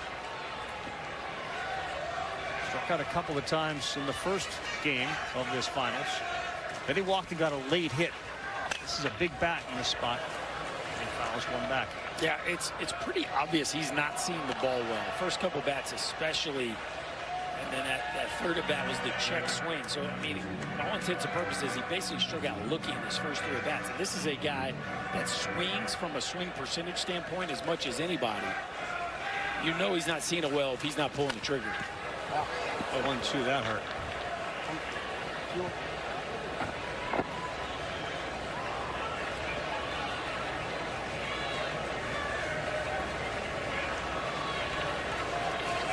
And one of the things these guys talk about a lot this year with Tennessee is the closeness, the chemistry that they had. Now, without saying it, it implies that last year it wasn't as good as it is this year. I don't know what they did to foster that. They circle Burke as one of the guys that they gravitate towards. There's certainly a whole bunch, and you can see the way Moore handles himself with regards to the rest of the team. I think that's a big part of it. Last year, Burke and Moore were sophomores trying to find their footing as leaders, and this year, another year more experienced. They've really grown into that role. And it's always nice when your best 2 players also raise their hand to lead, and I think that's exactly what's happened with this club. 2 balls, 2 strikes. See if Amick can get it going. 1 out in the 9th. Ball. 95, and he overthrew that one. Now we're full 3 balls, 2 strikes. Possibility for a rare double-double here in Omaha. You had the 2 days off, very rare, and then maybe a game 3. On the ground to second. Bell over there. He makes it look easy there at 2 down.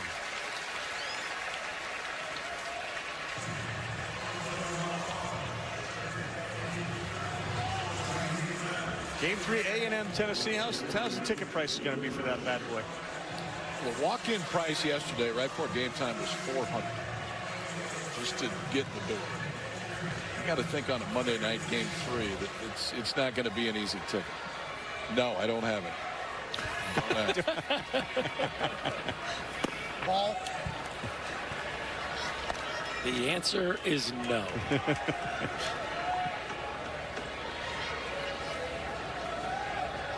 Dreiling has been as clutch as anybody on this team here in Omaha. And he looks at one down, 2 balls, no strikes.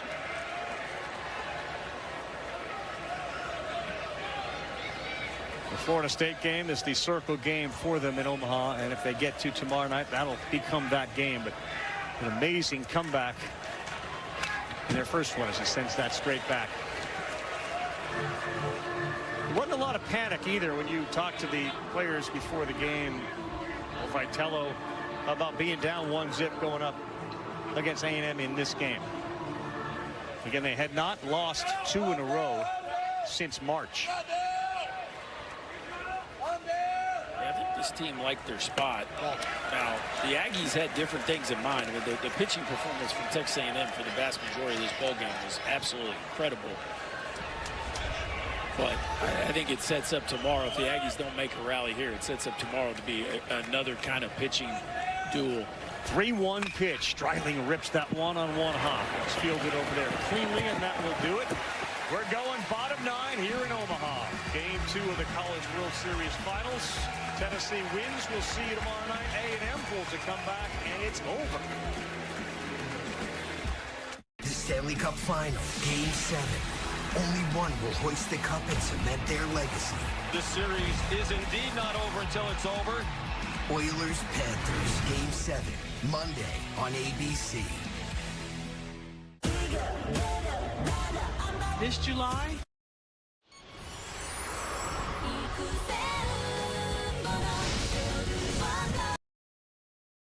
July 11th on ABC. It's the music event of summer, CMA Fest. With superstar performances by Lainey Wilson, Luke Bryan, Kelsey Ballerini, Keith Urban, Thomas Rhett, Shabuzi, Cody Johnson, and more. Plus epic collaborations you can't miss. Hosted by Jelly Roll and Ashley McBride. CMA Fest, Tuesday, 8/7 Central on ABC, and stream next day on Hulu.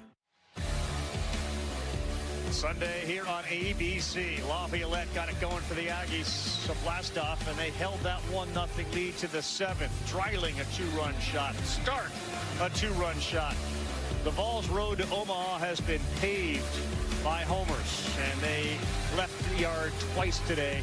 You saw the trophy. If necessary, back on ESPN tomorrow night at 7 o'clock Eastern time for what should be a dandy between these two SEC powers. It has been an SEC world that we have lived in. LSU, Ole Miss, Mississippi State, Vanderbilt. Last 4 champions here. We'll have another SEC title when this one ends. And the whole win game 1 thing goes out the window when you get to a game 3. We certainly appear 3 outs away from getting to a game 3.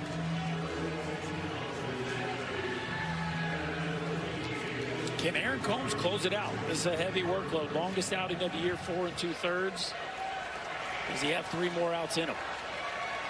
Looks like Ariel Antigua's gone in to play second base, so Moore taken out of the game here for Tennessee. And there he is. 0-1. It'll be Burton, Sorrell, Camarillo.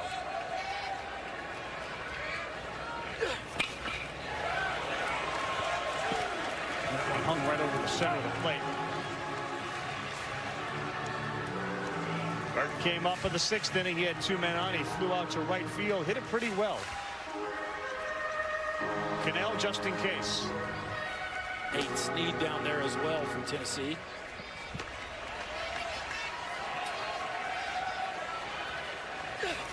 Oh, 2. That one is in the hole. Leadoff man aboard. Bottom of the 9th for Ted Burton. Well, it all starts with a leadoff knock. Now if you have Kirby Connell ready, it's maybe when Tennessee goes down to that bullpen breaking ball that is elevated and out enough, Ted Burton can get the barrel to it. He's hit some balls hard. Hadn't had a lot of return for it in this College World Series, but that time gets a leadoff man on, and we'll see that man trot in just a minute. Payday combo, Raleigh fingers, Goose Gossage.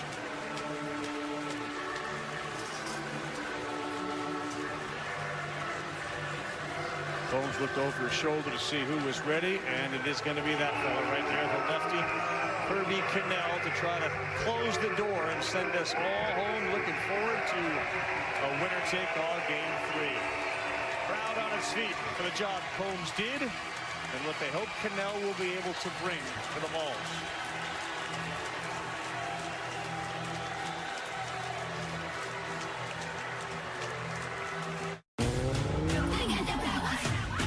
This is the moment. I'm gonna fall in love. And I'm gonna do it my way. I feel more confident than ever. I feel like the main character in my own love story. This is the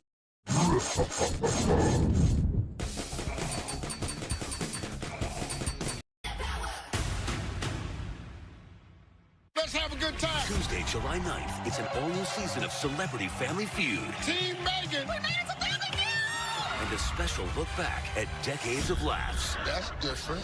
It all starts Tuesday, July 9th on ABC. This season, we've got 2 celebrity contestants in the hot seat working to win big money for charity. The most dramatic hour of 3 people sitting on stools in the history of American television. Jimmy Kimmel hosts Who Wants to Be a Millionaire, July 10th on ABC. Well, the day has ended for Aaron Combs, but he was outstanding. Came out of the bullpen in the 5th inning with a little bit of traffic. And threw a ton of strikes, but also got a ton of swing and miss. I don't. Ideally, if you're Tennessee, when Combs comes into the 5th, you're thinking, all right, can he get us to the 9th? I don't know if that's exactly what you expect to happen. But it's exactly what did happen. He walked 2, he gave up 3 hits, 5 strikeouts.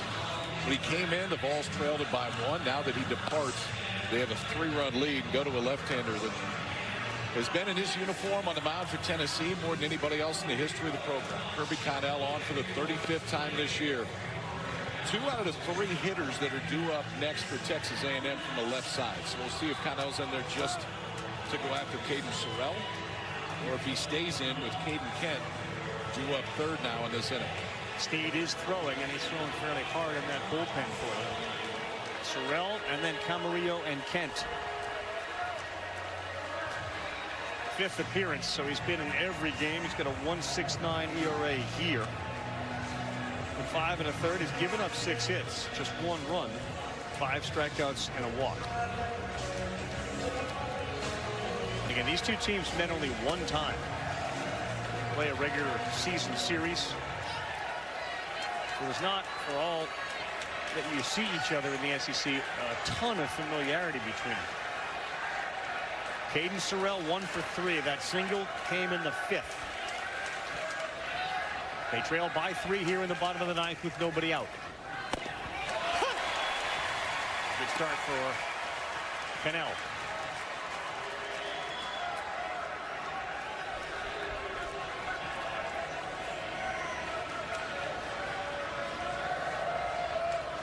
Burke holds the runner on, so there's plenty of room on the right side of that infield if you hook one. That one missed.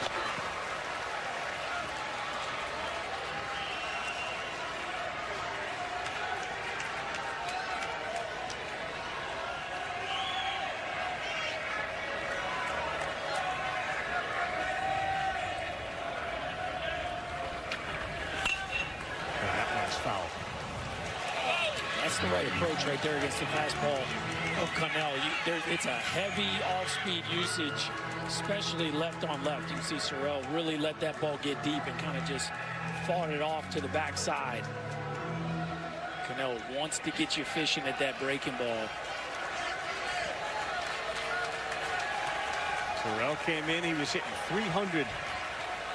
Just a freshman. The left fielder had a good night last night. He's got 1 hit today in 3 plate appearances. Throw behind at first.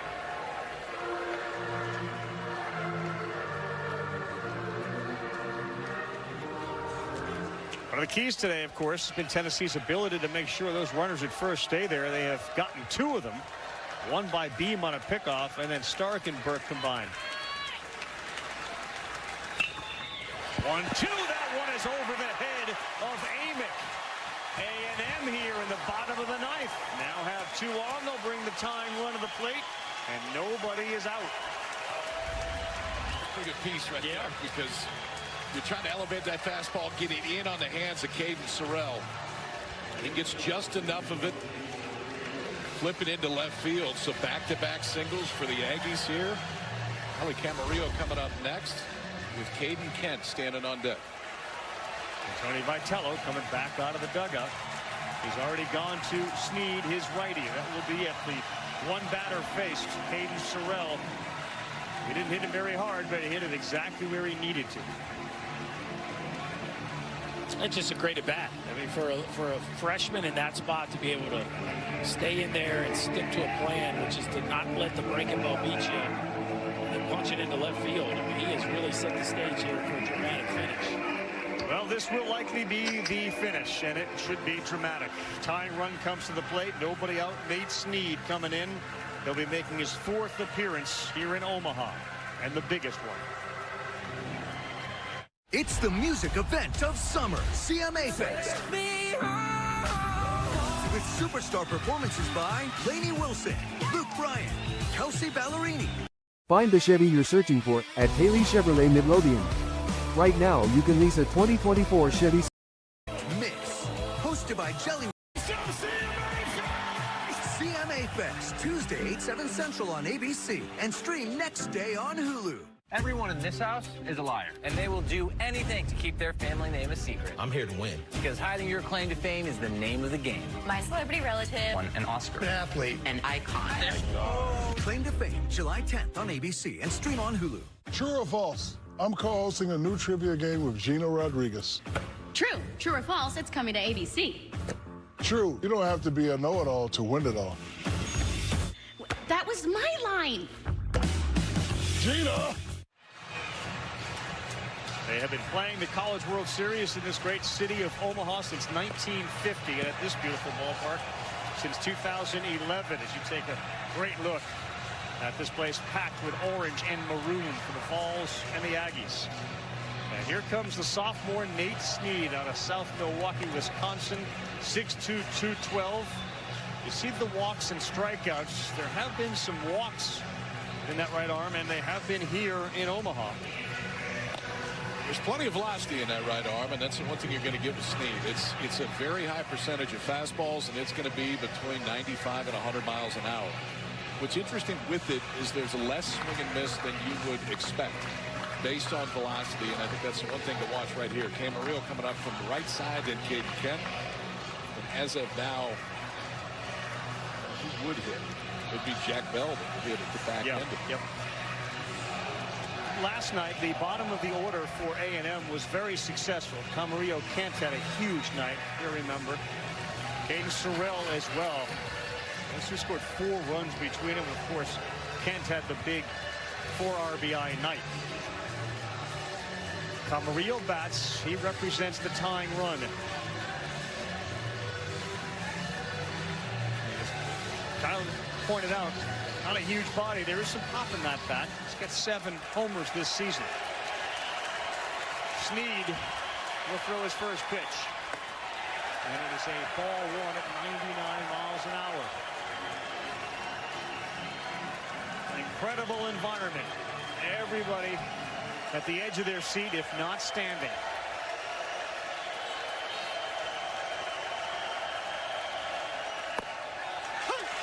That call, and he took a little off at 97. We go 1-1. Yesterday, not so much a display of power arms by these two teams. We have seen some serious high-level velocity in the game. Burton and Sorrell, the base runners, on a 1-1. Out of play.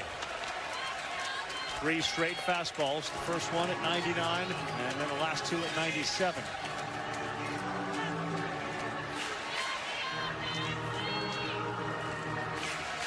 Ali Camarillo wanted to play on the biggest stage in the best conference.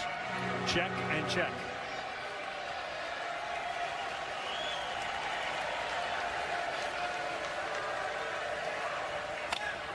And a little jam job on the infield. Charged. Antigua makes the tag. The ball came out. Then he re-tagged the runner, Sorrell, and he got him pretty hard. So 1 out recorded. The ball popped out of his glove, and then he picked it up and tagged Sorrell. Oh, wow. That split his eye wide open.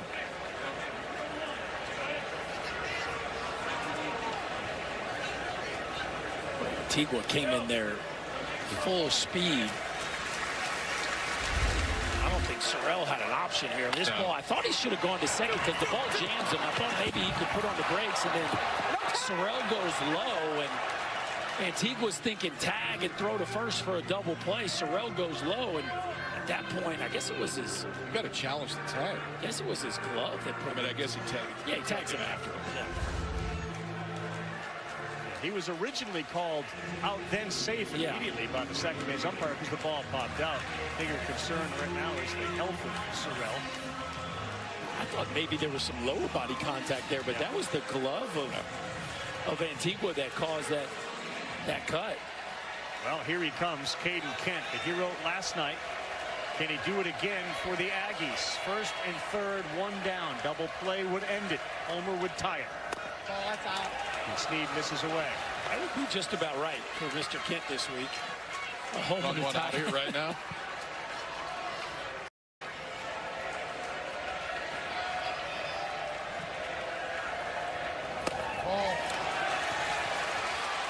Two balls and no strikes. The home run last night from Kent was only his 4th of the year. It went over the wall into the bullpen in right. Sophomore to sophomore.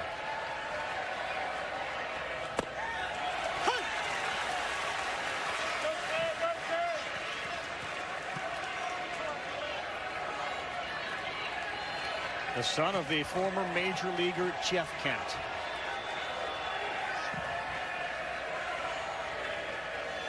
Two one. Swings and pops it up. That is playable for Dreiling. And shallow enough that there's no tag, and that's a big, big second out of the hottest hitter, Caden Kent.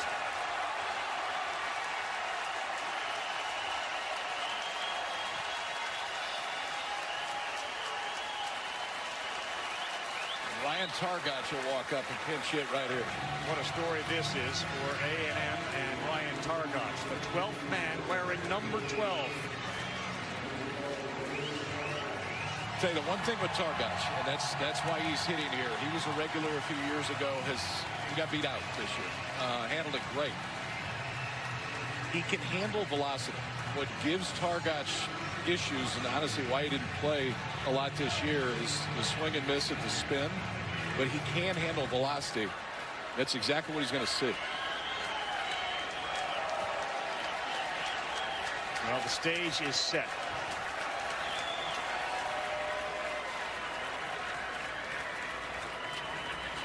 They let the runner go to second, and Targach takes a fastball down the middle. 1 home run on the season, a .220 batting average. A&M today 0 for 7, runners in scoring position. Good pitch away. It's called strike 2, and we are a strike away from a game 3.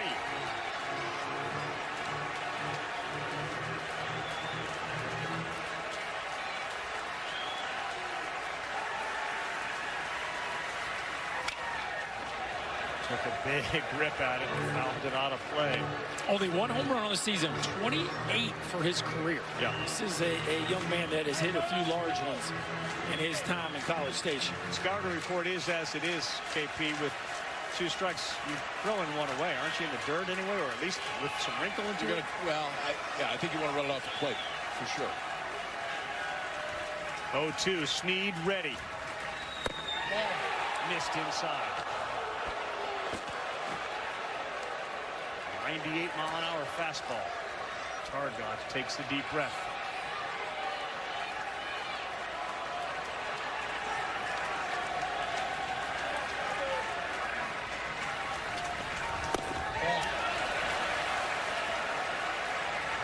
fastballs to a fastball hitter.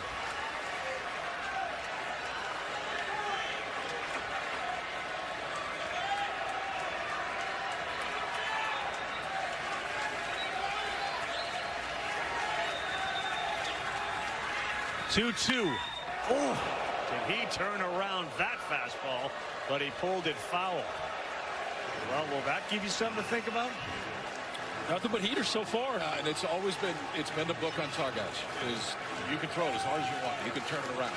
But if you make it spin, that's when he has a hard time with. The challenge is Snead's best stuff is his fastball. And that's where he lives. He throws 75-80% fastballs.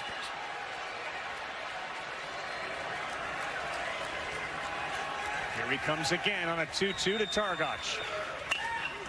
And this ball is popped up into right. This one is now at the track, and that's where it will die when the wind brought it in. It just didn't sound the same as the foul ball. And Tennessee forces a game 3. They win it 4-1. Could you give up your coffee for a cup of mushrooms? I did, and it's the best thing I ever did for my health and well-being. Right. We're set up for one heck of a read. Tennessee responds. A&M wins game 1. Tennessee wins round 2. And the long ball, KP, got it done for him. It's been Tennessee the entire year. I mean, the highest percentage of runs scored via the home run than anybody else in college baseball. All 4 tonight scored on 2 2-run shots, and I totally agree. Like, this series needed to be 3 games. It just felt that way to figure out who gets the ring tomorrow night. Lampkin, Segras, and everybody else that's available will be available to pitch for a game 3. One of these 2 teams will win a championship. It'll be the school's first. That's how it ended. Balls left the yard. Tennessee comes back after trailing 1-0. They scored 2 in the 7th, 2 in the 8th. And we will be back here tomorrow at 7 Eastern on ESPN for Game 3 of the NCAA Men's College World Series Finals. It doesn't get any better than that. For Kyle Peterson, Chris Burke, Chris Button, our entire crew, including Scotty Gustafson and Scott Johnson, and the men and women behind the scenes that make it all possible. We got one more from Omaha. It's Game 3. Tennessee is the winner, 4-1. And I'm Carl Ravitch. So long, everybody. Hey, good morning, America. Good morning, America. Good morning, America.